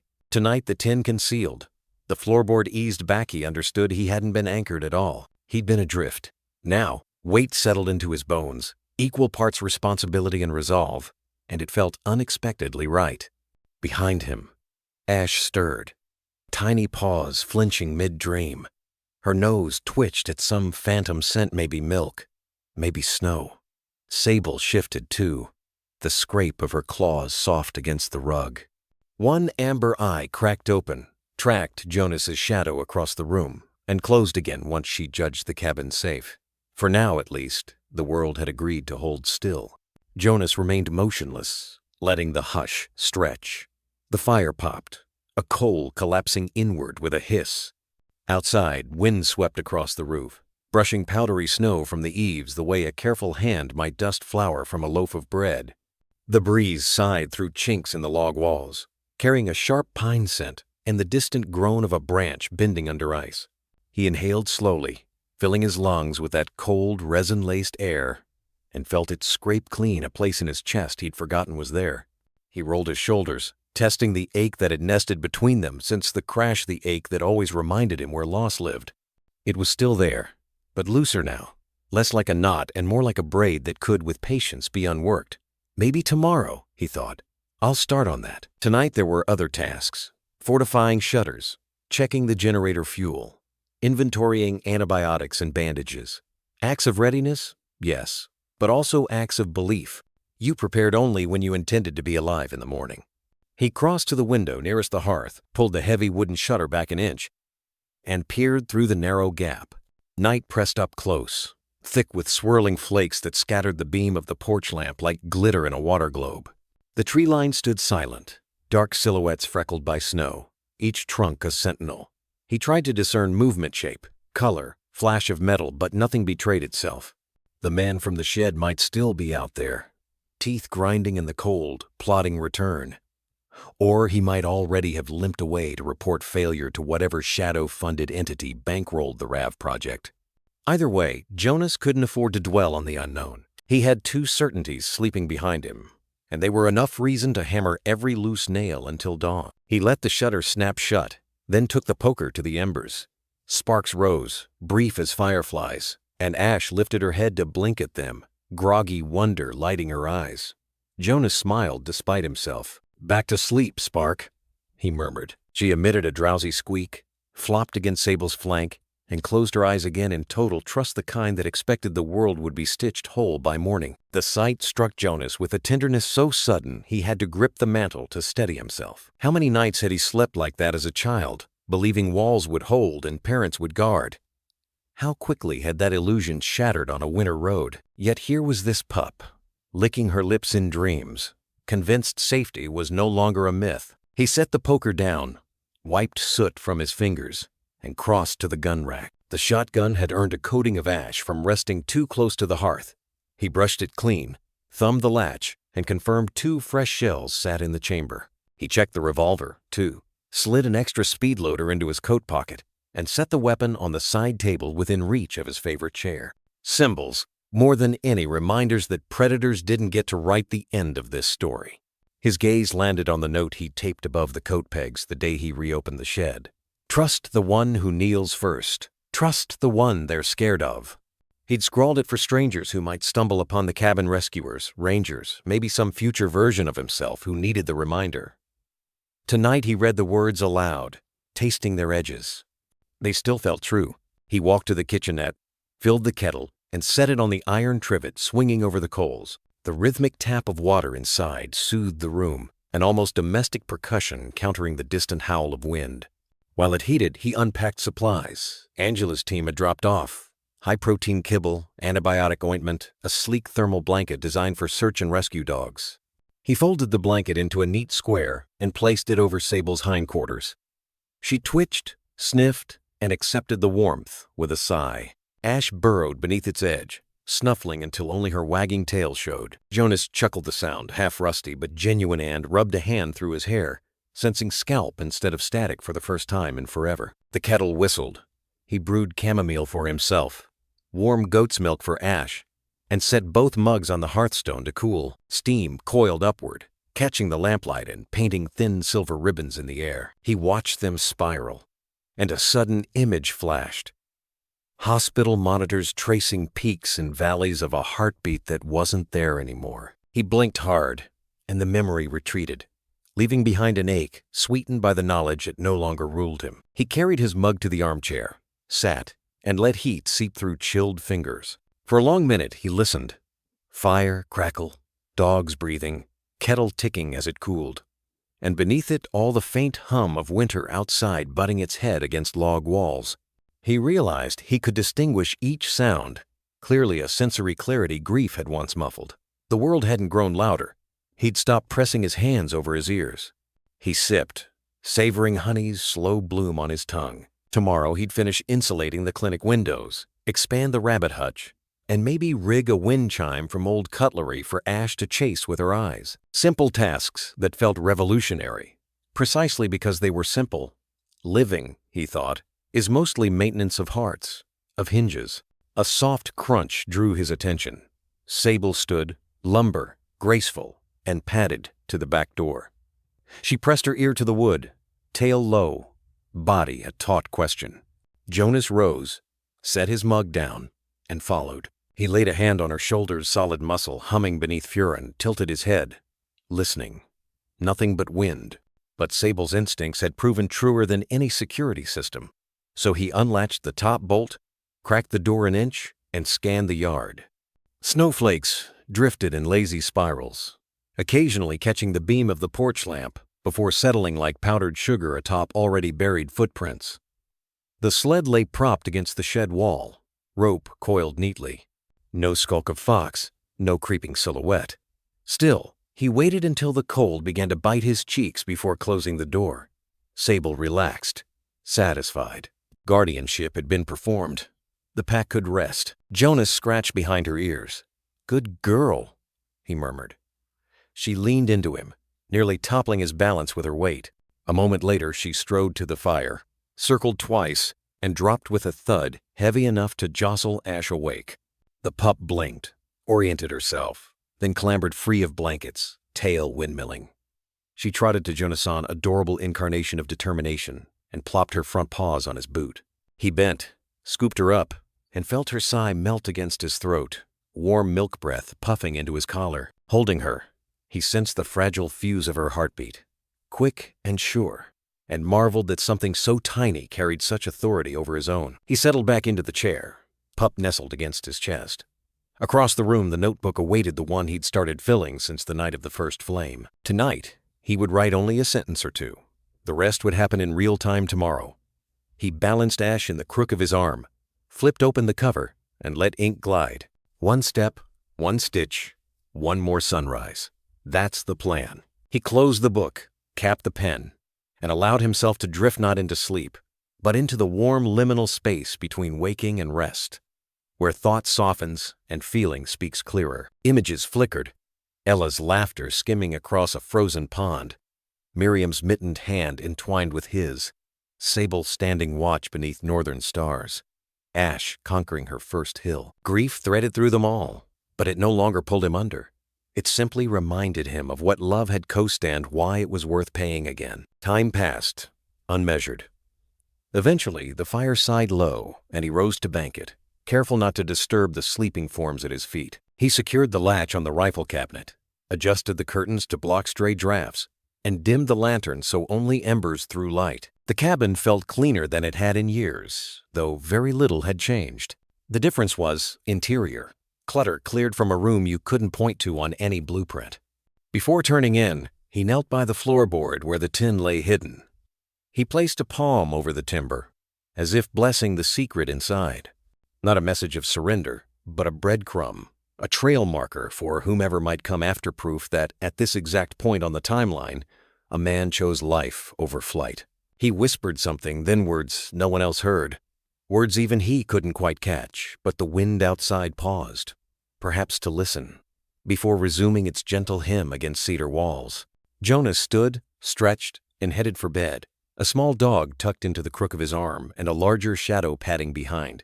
A man cannot choose the hour the world drags him back into its orbit, but he can decide whether to clutch the darkness or strike a match. Tonight, Jonas Hale carried the candle and the kindling both, and tomorrow, yes, tomorrow he would light every room. It was the kind of stillness that didn't belong to night, but to the hour after, when even the wind seemed reluctant to disturb the dark. Jonas sat by the fire, half asleep, one hand resting on the floor near Sable's back.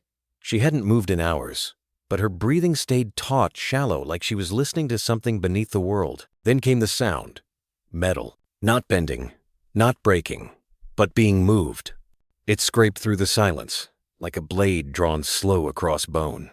Subtle, deliberate, out of place. Jonas was on his feet before his mind caught up.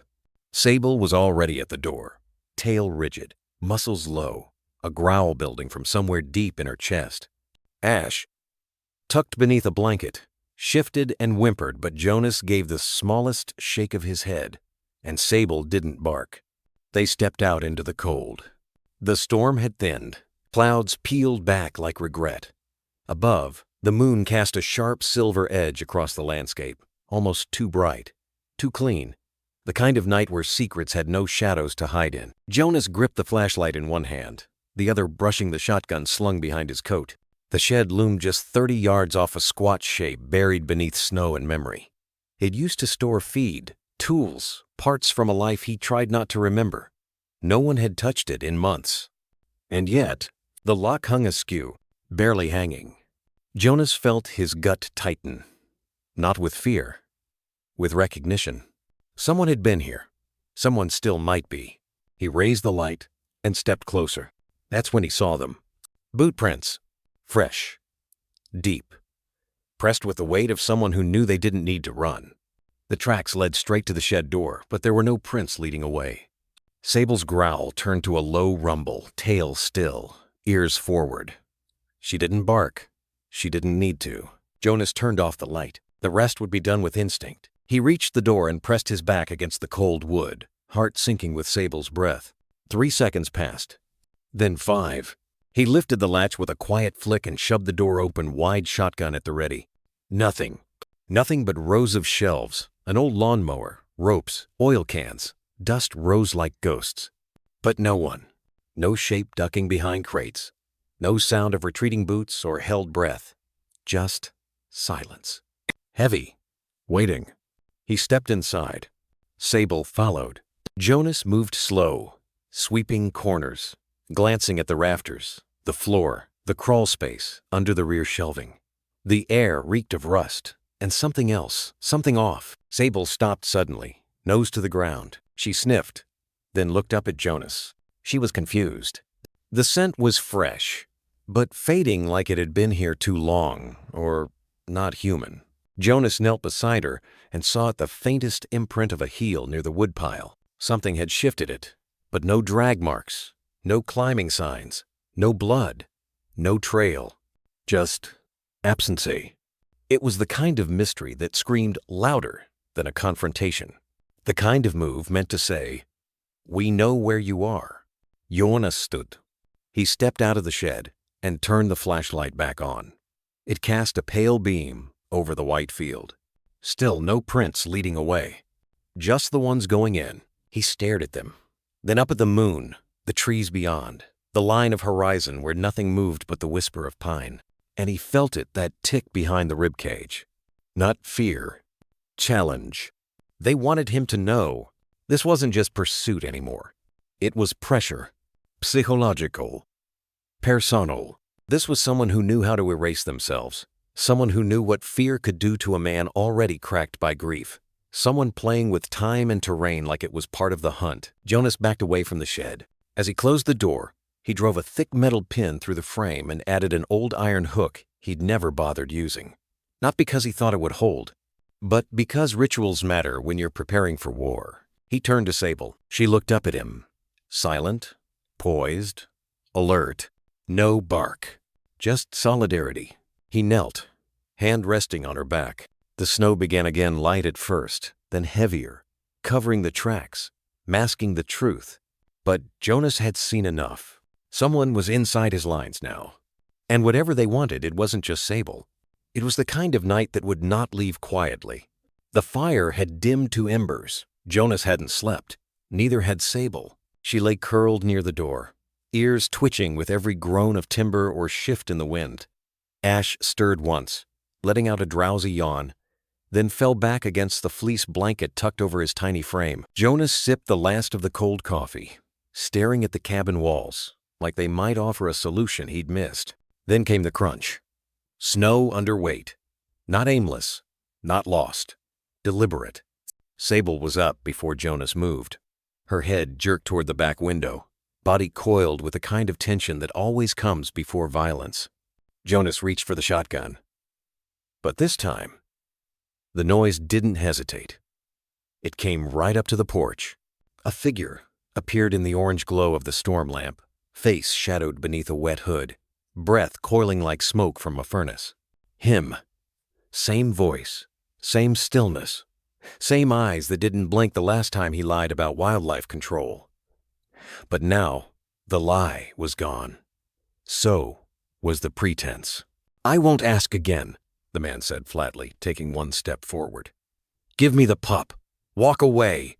You might even live." His eyes flicked to the bassinet by the fire, to Ash, to the bundle of fur curled beside him. Jonas felt his lungs tighten. He didn't answer, didn't move, not at first, but Sable did. Like a match struck in silence, she lunged. No bark, no warning, just raw, trained speed, low, fast, and lethal. The man barely lifted his arm before she collided with him, fangs bared, going for the wrist, the joint, the exposed tendon beneath his coat. He cried out, short, sharp, and staggered back as Sable's teeth found purchase. He swung wildly, trying to slam her against the porch rail, but she twisted midair, came down, and struck again, this time locking onto his thigh with the precision of something that had once been a weapon. Jonas kicked the door open, shotgun raised. "Down!" he barked. Sable released instantly, dropping back but still growling, lips drawn, coat bristling with fury. The man dropped to one knee, panting, blood speckling the snow in neat little dots like punctuation. Jonas stepped forward, closer. "You're not wildlife control," he said quietly. The man gave a hoarse laugh. "You think I need a badge to clean up a mistake?" Jonas didn't hesitate. He brought the butt of the shotgun down hard across the man's shoulder, dropping him face first into the snow. He didn't pass out, but he stopped struggling. Sable hovered near Jonas's leg, watching, waiting. Jonas kept the gun aimed as he pulled a roll of paracord from his jacket and dragged the man toward the tree just beyond the porch, thick, gnarled, and old as the hills. There, with fast, practiced hands, Jonas bound the man to the trunk, not just wrists, elbows, ankles, tight enough to bite. "I don't care who sent you," Jonas said, his voice low, "but you came to the wrong place with the wrong threat." The man laughed again, teeth red now. "You think they'll stop?" he spat.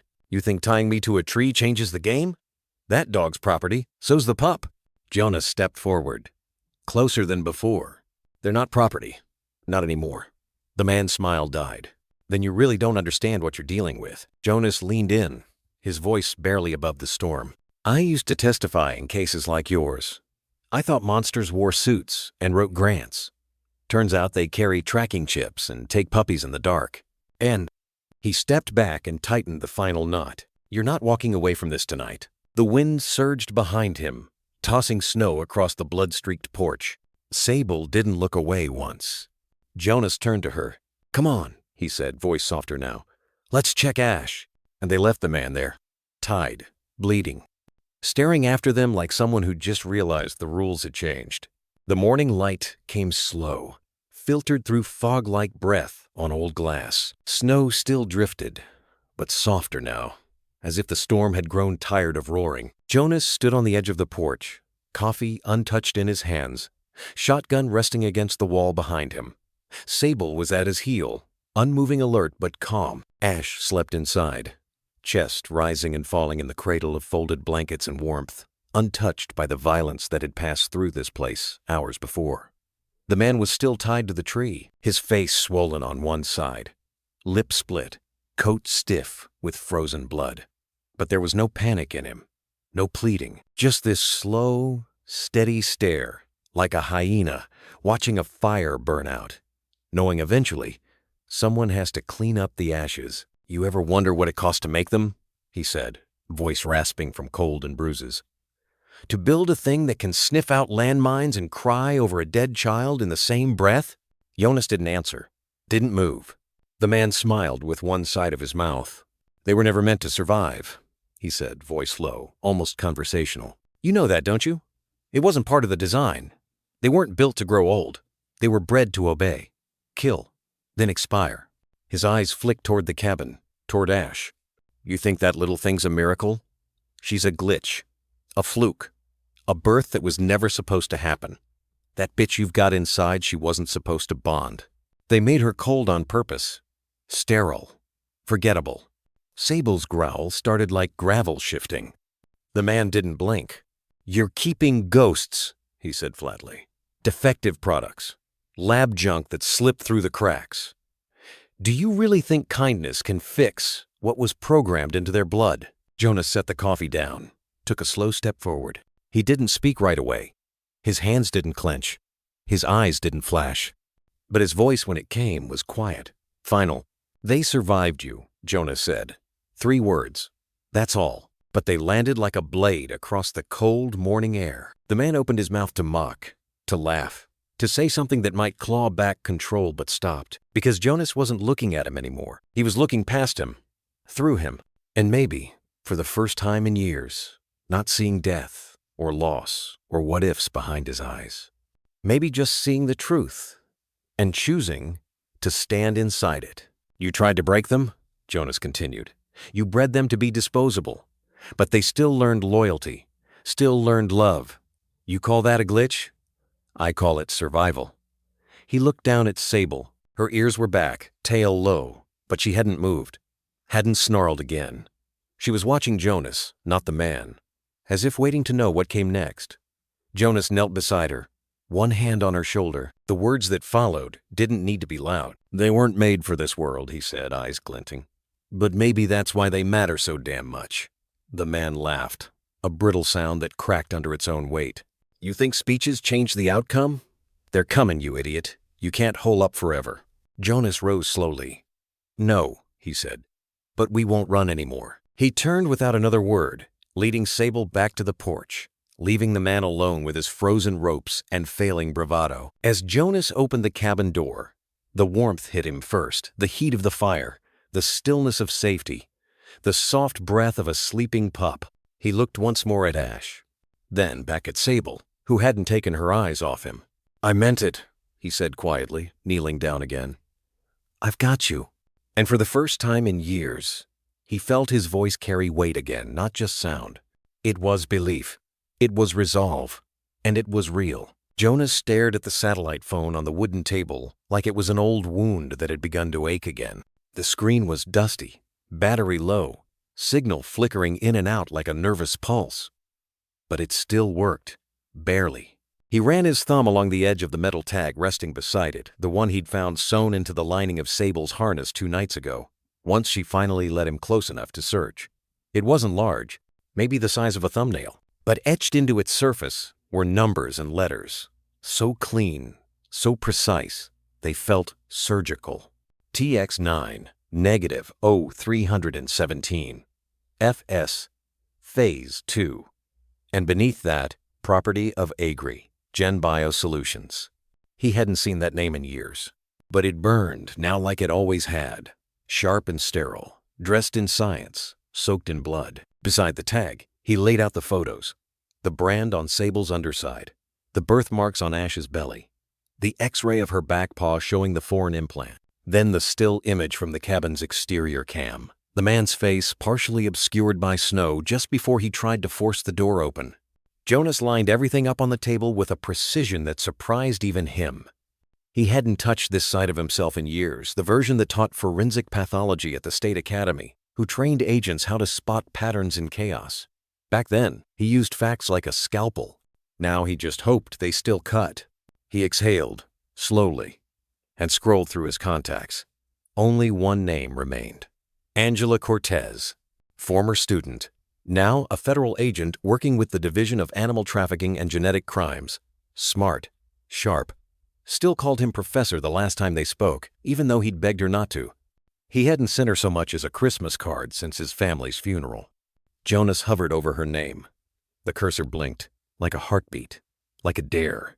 Then he hit send message. He typed with trembling fingers. Angela, it's Jonas. I found something. Or maybe it found me. Coordinates attached. So are images. Tag says Agri-General. One adult female. One pup. They're not safe. Neither am I. Please, come quietly. No flags, no noise. This isn't just abuse. It's legacy. And I think it's still happening. He attached the photos, the coordinates, the image of the tag, then paused, staring at the blinking cursor again. A breath, a flicker of wind outside. Ash let out a tiny yawn from her blanket pile, stretching one paw without waking. Sable lay curled beneath the table, her head resting gently on Jonas's boot. Not chained, not commanded.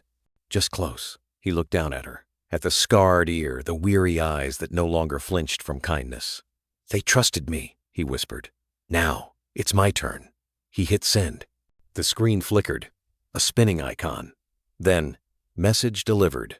No fanfare, no alarm, just a quiet confirmation. Jonas leaned back in the chair and closed his eyes, letting the silence soak through the walls. It had begun. Not just a message sent, but a line crossed. He hadn't just asked for help. He had invited the truth in. Whatever storm that brought with it, he'd face it. Not for vengeance, not even for justice, but because two creatures bred for obedience, discarded like trash, had looked at him and seen something still worth following, still worth saving, still worth trusting. And maybe that was enough.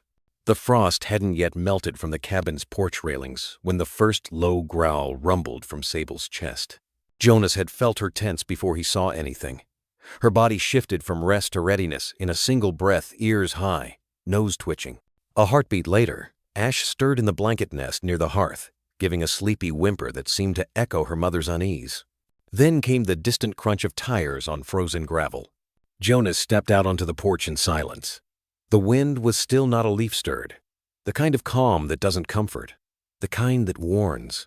He could hear them before he saw them, the heavy, measured rumble of reinforced engines, too smooth for delivery trucks, too confident for tourists. Then they emerged through the thinning mist at the tree line, one after another. 4 black SUVs, wide and armored, their paint jobs clean even after the long trek through muddy forest roads. High beams cut through the morning dim, headlights flickering like eyes on the hunt.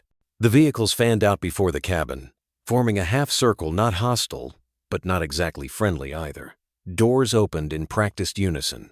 Men and women in black and gray stepped out, layered in windproof tactical gear. Some bore state patches, others wore federal emblems. Department of Agriculture, U.S. Marshals, DOJ. One bore the orange insignia of the FACC. The Federal Animal Crimes Commission, a symbol Jonas hadn't seen in nearly a decade. They didn't shout. They didn't raise weapons. They just moved swift and purposeful, like a tide that already knew its course. Jonas stood at the top of the porch steps, shotgun lowered but visible in his hands. Not a threat, not a welcome. Just there, a quiet line drawn. Sable stood beside him, hackles raised but not lunging. Her stance was protective, not aggressive. Ash, sensing the change in the air, huddled just behind the doorframe, wide-eyed. Then, from the second SUV, The rear door opened. Angela Cortez stepped out. She looked older than the last time he'd seen her, sharper in the jaw, more steel in the shoulders, but her eyes were the same, brown and fierce and full of unspoken questions. She didn't wave, didn't smile, just walked toward him, and Jonas nodded once, solemnly. "Professor," she said, stopping 3 paces from the porch. "Cortez," he replied, voice steady. "You called us." "I did. You ready to show us what you found?" He looked down at Sable, who hadn't moved an inch. Then behind him, where Ash had pressed her tiny body low to the floorboards, hiding but watching, Jonas stepped aside. "You're not here for a what?" he said quietly. "You're here for a who." Angela's expression flickered, then softened. She stepped forward, slow and careful. Jonas gestured her to stop before the threshold. "She chooses who she trusts," he said, nodding toward Sable. Angela knelt, removed her gloves, let the cold bite her skin as she rested her bare hand palm up on the porchwood. "I'm not here to take anyone," she said softly. "I'm here to listen." Sable's tail didn't wag, but she didn't growl either. After a long moment, she moved forward 1 slow step and touched her nose to Angela's hand. It wasn't submission, it was permission. Angela stood, then nodded back toward her team. "Secure perimeter. No drones, no noise. Full discretion," she ordered. "This is not a raid, it's a recovery." Agents moved like murmurs, slipping around the sides of the property without stomping the land. Some began cataloging the shed, the tracks near the tree where Jonas had left the intruder tied 2 nights ago, now long gone, rope frayed. Others moved toward the camera poles, the motion sensors Jonas had hidden in the brush. But Angela didn't move. She looked at Jonas again. "What am I walking into?" she asked. Jonas exhaled, the fog of his breath curling into the dawn, something that was never supposed to walk out. Inside the cabin, the warmth of the fire met the steel of intrusion.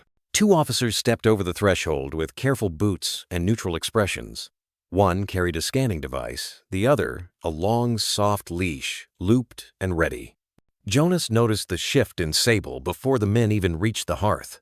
Her body stiffened, not out of threat, but something deeper. Fear, maybe, a primal resistance. Ash whimpered low and tried to press herself beneath the blanket. "No sudden movement," one of the agents murmured to the other. "Secure the adult first." Jonas's voice cut across the room like a crack of dry timber. "Don't—" The younger officer paused, blinked. "Sir, we're trained." "I said don't." The fire popped behind him, casting shadows against the cabin walls. Sable stepped sideways to block Ash, teeth bared but silent. Her entire body trembled, not from aggression, but from the memory of what happened last time someone reached with a leash. Angela Cortez entered then, ducking beneath the low beam of the doorway, wind still in her coat. She took one look at Sable's stance and said nothing, then looked to Jonas. "Tell me."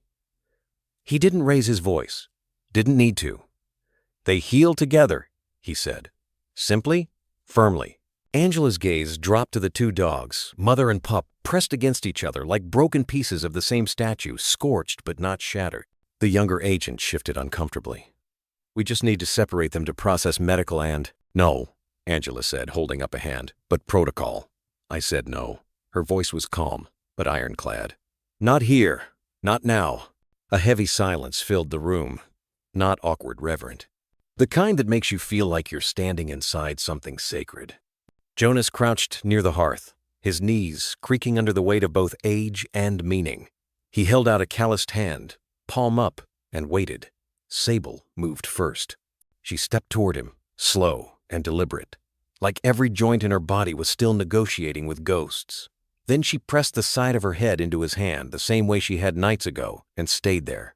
Ash followed tiny steps, tail tucked but eyes open. Jonas curled an arm around both of them. "I'm not their handler," he said quietly. "I'm just what they trust." Angela exhaled slowly. "And that's worth more than any protocol."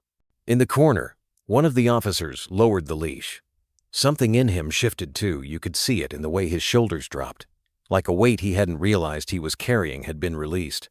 Angela crouched near the fire, arms on her knees, meeting Jonas's eyes. "These dogs," she paused, choosing the words not from a manual but from a place in her that remembered her own teacher.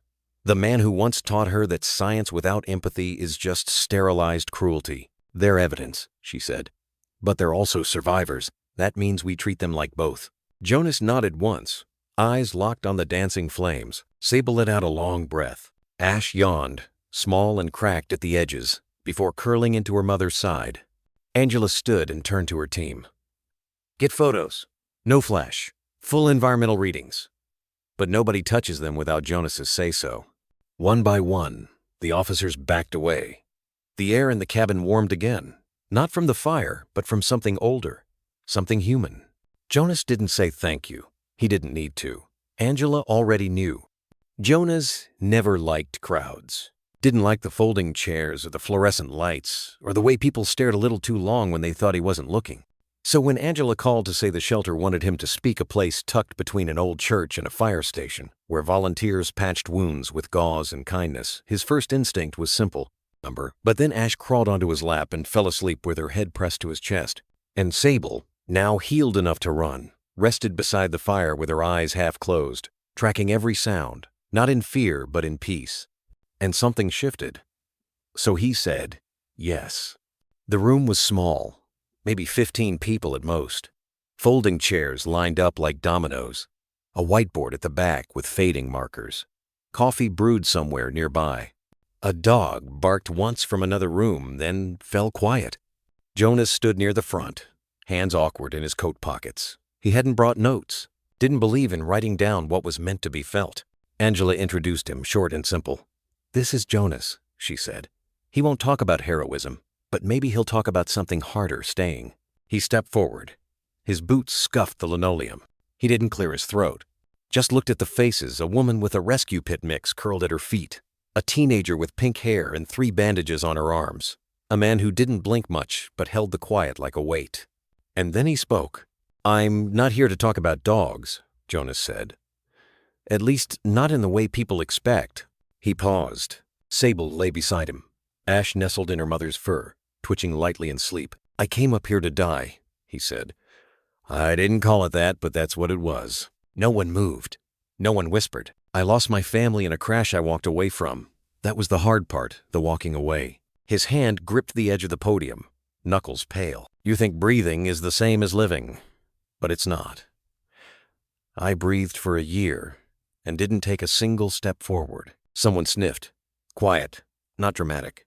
Jonas went on. "One night, I found a dog in the woods, starving, defensive. She didn't need saving, she needed space. Needed someone to shut up long enough for her to decide whether this world was still worth trying." He glanced at Sable, who looked back without flinching. "She brought me a pup, half dead. I didn't want to care. I really didn't. But something happens when someone tiny needs you. When they look at you like you're not a wreck, like maybe you're home." He took a breath. "I didn't save them. Not really. They survived on their own. But helping them survive gave me a reason to wake up. And one morning, I realized I wasn't waiting to die anymore. I was checking the window, listening for snow, making tea." He looked back at the crowd. "People think rescue is about pulling someone out of the fire, but sometimes it's just sitting in the ashes with them, quiet, until they remember how to stand. No applause, just a silence so whole you could hear someone's wristwatch ticking 3 rows back." Jonas smiled. "Barely. I don't have answers," he said, "but I know this. Sometimes healing comes with fur, and sometimes you have to choose to live long before you feel alive." A woman wiped her eye. A man leaned forward just a little. A teenager scratched behind the ear of a trembling mutt in her lap. Jonas stepped back, and in that moment, beneath cheap lighting and surrounded by strangers, he didn't feel watched. He felt seen. Jonas didn't know anyone had recorded the speech. He found out 3 mornings later, when the screen of his phone lit up in the dark dozens of missed calls, blinking notifications, and a message from Angela that just said, "You should see this." He clicked the link with hesitant fingers. There he was, coat still, too wrinkled, voice quieter than the hum of the shelter's heater, standing in front of that modest crowd with Ash asleep at his feet and Sable half hidden behind his leg. The video was simple. No edits, no music swelling at the right moments. Just truth, raw and steady. A man who thought he had nothing left, talking to a room full of broken people and giving them something to hold on to. By the time Jonas finished watching, it had 1.4 million views. He scrolled through the comments with the kind of caution a man reserves for opening old letters or long-forgotten photo albums. I lost my husband in a fire. Haven't spoken out loud in 6 months. This made me breathe again. My son and I just adopted a senior shepherd. We named her Sable. I'm a vet, 20 years. PTSD ate through my marriage, my job. But that line, sitting in the ashes until they remember how to stand, that one got me. And some came from teenagers who said they felt seen for the first time. Others from mothers mourning children, soldiers writing from rehab centers, teachers watching from their lunch break. A single clip had become a balm for thousands. And somewhere in the torrent of responses, Jonas read one that made his fingers freeze over the glass. They didn't save each other. They chose not to give up together. That's what makes it holy. He stared at that sentence until the screen dimmed. Angela called again that night. Her voice was steadier than usual, but tinged with something new. Pride. Awe. A bit of worry. You okay with this? She asked. The reach? The attention? Jonas looked toward the fire. Ash and Sable were curled together, her head tucked under Sable's jaw. Like always now. Like it had always meant to be. He exhaled slowly. I didn't plan any of it, Angela chuckled. That's the part people believe. Within days, Jonas's inbox overflowed. Not from media agencies, he ignored those, but from shelters asking if they could use the clip. From veterans groups inviting him to Zoom calls. From a man in Montana who ran a program pairing rescued dogs with grieving families. Even a prison counselor reached out, said the inmates had watched it during a group therapy session, that one of them silent for years finally spoke after. Jonas didn't respond to most. He didn't need to, but every night, he opened a few, read them out loud in the flickering warmth of the cabin, sometimes pausing when his voice cracked, sometimes whispering the words into Sable's fur, not to be heard. Just a reminder she was part of something much bigger now. One morning, Ash pressed her nose to the window, whining softly. Outside, a truck pulled up near the woods. The driver, a stranger with tired eyes and a nervous stance, stepped out holding a leash. At the end of it was a gaunt golden retriever, ribs showing, eyes haunted. The man met Jonas's gaze and simply said, I didn't know where else to go. Jonas nodded. No ceremony, no big words, just a porch, a fire inside, and a dog who had forgotten how to be touched, standing at the threshold of maybe. And just like that, the story wasn't his anymore. It belonged to the mothers letting go of blame, the kids sleeping again without nightmares, the widowers holding photos and whispering, still here, the broken animals, the broken men, the people who didn't die even when they wanted to. That night, Jonas sat by the fire with Ash in his lap, her breath warm against his wrist. Sable, ever vigilant, lay nearby but dozing, her ear twitching at every creak, every wind-brushed branch. He held his phone one last time, recorded his own words, unsure if he'd ever share them. I didn't ask for this. I didn't earn it. But if it helps someone believe they're not ruined, that surviving isn't shameful, then let the story spread.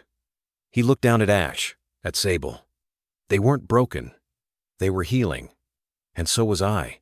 The old shed smelled of oil and loneliness the first day Jonas unlocked it. Tin cans still lined the rafters, relics from winters when survival meant stockpiling and turning inward. He pushed them aside, cleared cobwebs with a broom, then stood in the doorway while daylight poured over the dusty floorboards like a benediction. This place had once been a closet for grief. Now it would be a corridor back to living. He sanded 2 rough tables smooth, scrubbed their scars with bleach until the grain shone pale and honest. A 3rd table he left stained. Some histories deserved to remain visible. Shelves went up next, stocked with gauze, iodine, syringes, and jars of salve mailed from strangers who signed their notes. For the clinic on the mountain, he rigged a propane heater in the corner and hung a kerosene lamp above the main workbench. When the wick first caught, its glow trembled like a heartbeat finding rhythm. Sable watched every stroke of the hammer, every plank he nailed into place. She sat by the doorway sentinel, supervisor, someday legender, gold-flecked eyes tracking him as if measuring each intention. If Jonas lingered too long in thought, she nudged his calf once, reminding him to keep building. Ash was less solemn about the renovation. New smells, new corners, an entire unexplored universe. She barrel-rolled across drop cloths, snatched wads of packing paper, and trotted off triumphant, dragging her spoils into the yard. More than once, Jonas had to wrest a screwdriver from her teeth. Lafinga's sound he still recognized as his, though it felt borrowed from another lifetime. When the first wounded soul arrived, a brindled hound with wire still cutting his hind leg, Jonas felt the air change. The dog's eyes were sunken, too tired to resist. But Sable stepped forward, nose touching muzzle, and something softened in the hound's posture, like a fist unclenching. Ash yapped her high-pitched welcome and received a weary tail wag in reply. From there, the trickle became a current. A one-eyed barn cat left in a cardboard box, a pair of half-frozen rabbits rescued from a snare, a shepherd lab mix so starved her ribs read like braille. Each newcomer entered beneath the shed's low eaves and found Sable waiting, never forcing contact, only offering presence, the way someone once offered it to her on a porch lit by fear and firelight. Jonas stitched, splinted, warmed IV bags in his palms, and whispered to trembling bodies in the same cadence he'd once used on battlefields and backroads. "Stay. We've got you." He discovered the muscle memory was still there, dormant but intact, like seeds asleep beneath ice awaiting a thaw. Between patients, Ash patrolled the perimeter with the self-importance of royalty, barking at squirrels that dared cross the clearing. She dragged blankets everywhere into the shed, out to the porch, sometimes draping them over Sable's back as if crowning a queen. Jonas tried twice to fold them neatly. Each time she tugged them loose, tail thumping, until he accepted that disorder could also be a kind of joy. Evenings found them all inside the cabin, rabbits in a makeshift pen, the hound snoring near the stove, the barn cat perched on the windowsill studying snowfall like scripture. Jonas brewed chamomile for himself, warmed goat's milk for Ash, and traced the quiet around Thema hush, not of emptiness, but of peace, settling in unannounced. One night, as wind rattled the shutters, Jonas stepped into the shed alone. The heater hummed softly. Medicine bottles winked amber under lamplight. He realized he had rebuilt more than a workspace. He had built a promise that every creature crossing his threshold would leave with more hope than it carried in. The thought landed heavy and bright in his chest, neither burden nor badge, just truth. He heard paws behind him. Sable entered, head high. She circled once, inspecting the room as if conducting final checks, then rested beside the workbench. Jonas knelt and pressed his forehead to hers. "Not broken," he murmured, stealing her earlier vow and returning it. "Just healing." Outside, Ash erupted into a volley of triumphant barks, the moonlit victory of a squirrel retreating up an alder. Jonas chuckled, pushing to his feet. He flipped the lamp off, leaving the shed in darkness trimmed with quiet purpose, and followed Sable back toward the cabin's glow where blankets waited to be dragged, and survivors four-legged and two-legged alike waited to dream of tomorrow. The road was nothing but dirt and thawing ice, a narrow ribbon that wound past empty pastures and stands of cedar left gray by winter. Jonas hadn't driven it in years, yet every curve felt branded in his bones. With each bend, the truck's tires crunched, a little memory laughter caught in a seatbelt buckle, a song half sung, a child's mitten pressed to the glass, marveling at snow. Sable rode in the passenger footwell, head between her paws, gold eyes fixed on the horizon as though she, too, recognized the way. Ash, small but growing bold, perched on the bench seat beside Jonas, nose quivering at drafts sneaking through the cracked window. She wore the red flannel bandana the shelter kids had knotted around her neck, its ends fluttering like a tiny flag every time she sighed. The cemetery gate appeared around the last bend, iron scrollwork flecked with rust, swaying just enough to clink a hollow note when the wind changed. Jonas parked beneath a leafless maple. For a moment he didn't move. The engine ticked as it cooled. Sable lifted her head, waiting. Finally, he opened the door, boots meeting the earth with the weight of an overdue confession. Gravel paths, spider-webbed through low stone markers.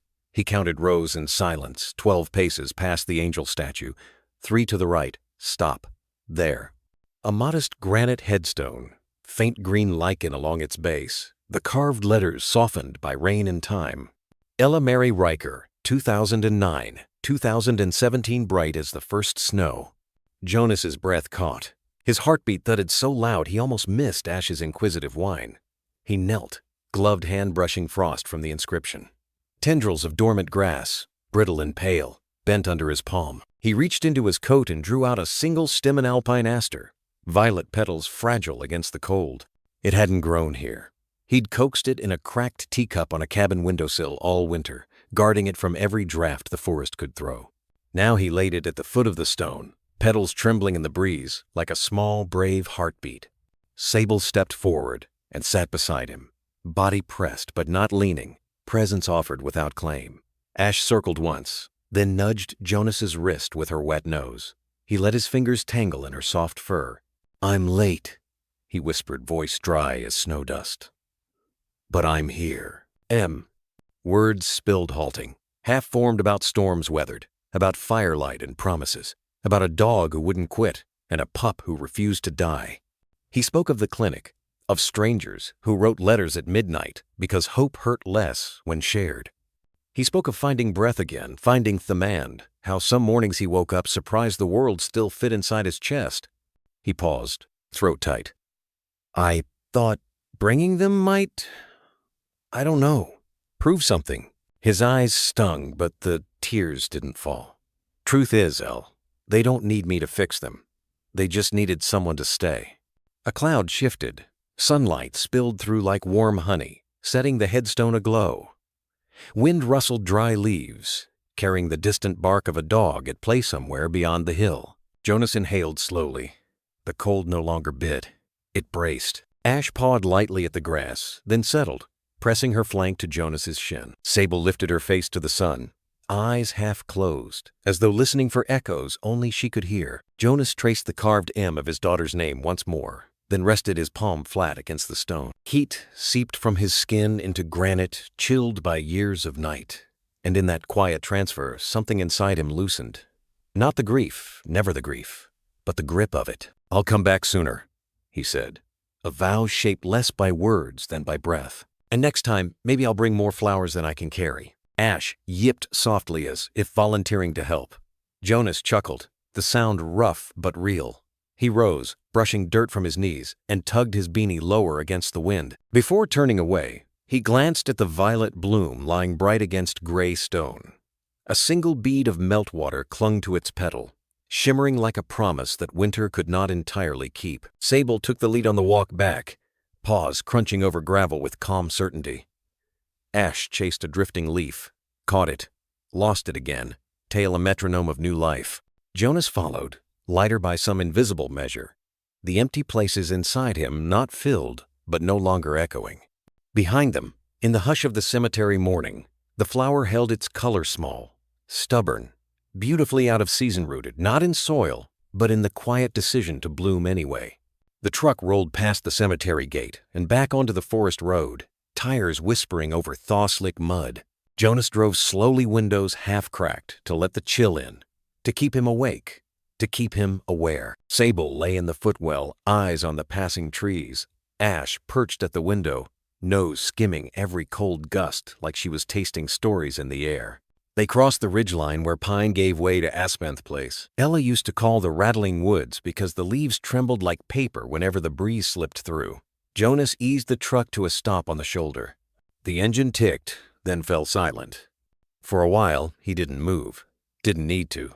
The hush of late afternoon wrapped the clearing in gray-blue stillness, and somewhere far below, meltwater chuckled over stones. He opened the door. Ash hopped down first paws, sinking into damp moss, then darted in delighted zigzags, nose to earth. Sable followed, pacing a slow perimeter before settling at Jonas's side, gaze fixed on the valley. The air smelled of wet bark and thawing earth, of beginnings hidden beneath rot and ice. Jonas stepped beyond the tree line, boots creaking over fallen limbs. A breeze rose, combing through branches overhead. It carried a hush that felt conversational, like the forest had leaned close to gossip with him. He closed his eyes, listened. Years ago, when grief was a fresh wound, he came here often desperate for any sound but memory. Back then the wind only howled. Every leaf rattle felt like accusation. Today, it sounded different. A softer timbre, a rise, a fall, a lilt, a laugh. He opened his eyes, startled by the clarity of it. Just wind, surely. Yet it curved at the edges the way Ella's giggle had, the way she'd squeal whenever a jay burst from a branch or the sled hit one perfect patch of ice. Jonas swallowed. "If that's you," he whispered, voice unsteady. "I'm listening." The wind shifted cooler now, sliding past his collar and carried with it the faintest echo of childlike glee, quick and twirling, gone before the brain could catch it. He exhaled a shaky breath, then chuckled. "I'm out of practice, kiddo. Say it again." "M." No reply. Just leave shimmying in private conversation. He glanced down at Ash, who sat cock-headed, watching him as if waiting for a secret to be translated. Sable inched closer, her fur brushing his knee, steadying, grounding. Jonas knelt, fingers curling into Sable's ruff. He looked past her toward the valley, the snow-patched fields, the drift of clouds moving like slow ships overhead. "I think you sent them," he said into the cold air, words carried more by breath than by volume. Silence answered first. Then the gentlest hush, a downward whoosh through pine needles that almost formed syllables, nonsense sounds gnawed into half-phrases. They resolved into something like, "I knew you'd stay." Or maybe that was wishful hearing. Either way, Jonas heard it. In wind, in heart, in the tiny tremor that rolled through him, not as pain, but as recognition. He let tears come quiet, clean. No theatrics, just the body's way of admitting it still housed softness. Ash nosed his hand, licking salt from his knuckles.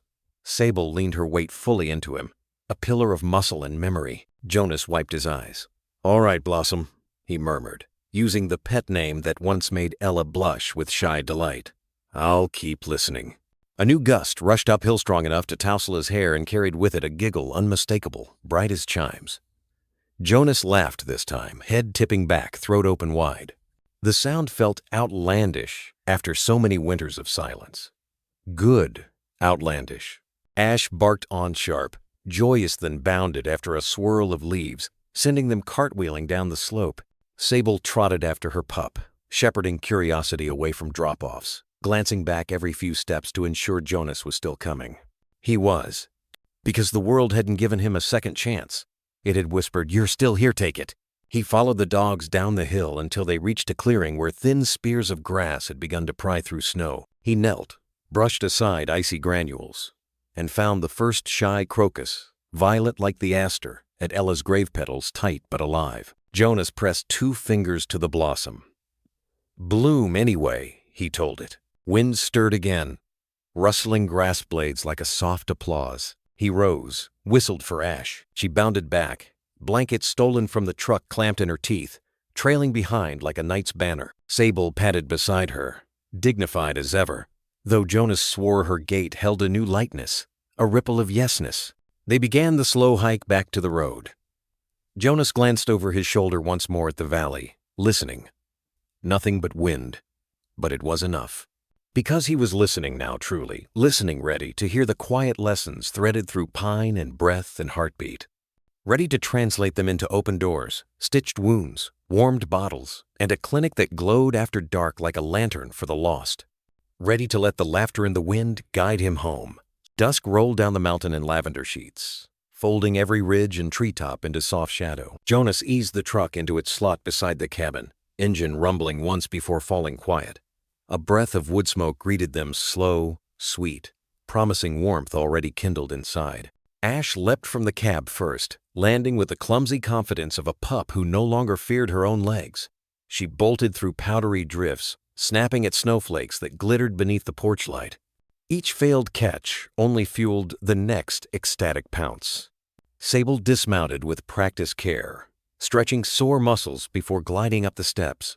She paused at the threshold, sweeping the tree line with a single measured glance. Old habits, anchoring new peace, then pushed the door open with her nose. Jonas followed, boots squeaking. The cabin exhaled heat firelight waltzing across log walls, crackle and pop echoing like distant applause. He shed his coat, hung it on the peg, and stood a moment, just absorbing. Sap-scented flames, kettle beginning its soft hiss, faint scratch of the barn, cat guest making a nest in the corner basket. Life, ordinary and fearless. Sable settled by the door, chin on paws, eyelids drooping. Sentinels rest differently once they believe in tomorrow. Ash tumbled inside in a blur of snow-dusted fur, dragging a shredded blanket prize. She shook herself, sending tiny ice crystals into the warmth where they vanished, proof that even cold edges melt when welcomed. Jonas chuckled and stoked the fire. He placed a new log, watched the embers seize it, then crossed to the work table beneath the front window. A fresh notebook lay there, spine uncreased, pages bone white under lamplight. He uncapped a pen, its weight strangely momentous. For years, his journals had been autopsies of days' clinical notes on survival, pages filled with still breathing and margins of silence. Tonight his hand hesitated, not from emptiness but from fullness too new to measure. He glanced around. Asterisk, the kettle's first rattling sigh. Asterisk, Sable's rhythmic snores weaving with the wind. Asterisk, Ash vaulting onto the rug, blanket in tow, then galloping back outside for another round with the falling sky. Jonas touched the pen to paper. Healing isn't a miracle. It's a decision. And I've made mine. Black ink bled into the fiber. Permanent as dawn. He set the pen down, palms flat on either side of the sentences. If pinning it in place, ensuring it couldn't slip away like other good intentions had. A small thud-ash returning, panting clouds of steam. She trotted over, dropped the ragged blanket at Jonas's feet, and stared up, tail sweeping the floor. He laughed. You want it right there? He draped the blanket over the back of Sable's body like a quilt on a sleeping queen. The older dog didn't stir, only sighed deeper, soaked in comfort she once guarded but had rarely claimed. The kettle whistled. Jonas poured 2 mugstia for him, warm milk for Ash with a drizzle of honey. He crouched, offering the saucer. Ash lapped noisily, eyes half closed in bliss. Steam curled around them, mingling with pine smoke and the clean scent of new snow creeping under the doorframe. Jonas sank into the armchair, mug cradled in tired hands. Outside, the stormless night glittered moonlight, turning every drift into gentle dunes. Ash pressed against his shin, blanket trailing like a cape. Sable shifted closer to the fire, shoulders twitching in some peaceful dream. And for the first time in a decade, stillness did not feel like punishment. It felt like arrival. He reached for the notebook again, added beneath the first line. Tomorrow, split more wood, finish rabbit hutch, teach Ash, stay or let her teach me run. He paused, smiled, and on impulse drew 2 quick sketches of Sable's poised profile, another of Ash mid-leap, blanket streaming behind her. Rough lines, but honest. Closing the notebook, Jonas leaned back and let the chair creak, a homely sound that matched the heartbeat of the room. He listened. Fire, wind, dog, kettle, his own breath sliding easy in his chest. Outside, Ash barked at the sky single. Joyous note then barreled through the door again, snow in her whiskers, ready for warmth before the next chase. Jonas opened his arms, and she sprang up, paws on his knees, eyes shining. Yes, yes, he murmured, ruffling her ears. Plenty of time for chasing, because there would be time now. Time for arrivals and departures, for scars to knit and blankets to shred, for trust to sprawl unguarded across the floorboards. Time for the clinic's lantern to stay lit long after dark, guiding anyone human or beast who might be wandering the ridgeline looking for a door that didn't lock behind them. Jonas gazed at the notebook's cover one more time. The words inside were small, but they were enough. A compass set by choice, not chance. He lifted his mug in quiet salute to the fire, to the dogs, to the night itself, then spoke to the rafters, to the wind beyond, to any memory still listening. Welcome home. Ash answered with a bark that was half laugh, half challenge, before sprinting back into the snow-dusted yard. Sable stirred, eyes following her daughter into moonlight, then settled again, content to guard the threshold of a house that had finally remembered how to be alive. The door swung gently in the breeze, letting in a burst of cold and the distant echo of Ash's play. Jonas rose to close it, but paused, deciding instead to leave it open a little longer, so the night could see the glow inside and know the cabin was no longer a mausoleum. It was a beacon. It was home. In the quiet glow of that mountain cabin, Jonas, Sable, and Ash remind us why stories about animals, especially steadfast German shepherds, move us so deeply. Their journey is proof that love shows up in unlikely forms. A wounded mother who refuses to quit, a puppy who won't surrender to the cold, and a grieving man who rediscovers purpose by choosing to care. Together, they teach us that healing isn't an accident or a miracle. It's a daily decision to protect the vulnerable, listen to silence, and keep the door open for anyone still wandering in the dark. May their tale kindle our own small acts of courage, adopting instead of buying, volunteering at a shelter, or simply pausing to meet a stray's gaze with kindness. Because every creature, four-legged or two-legged, carries a story waiting for someone to hear it. When we answer with compassion, we don't just save them, we save the softest parts of ourselves. Let's honor that bond, celebrate the loyalty of German Shepherds everywhere, and keep building space homes, clinics, heartsware. Second chances are not the exception, but the rule.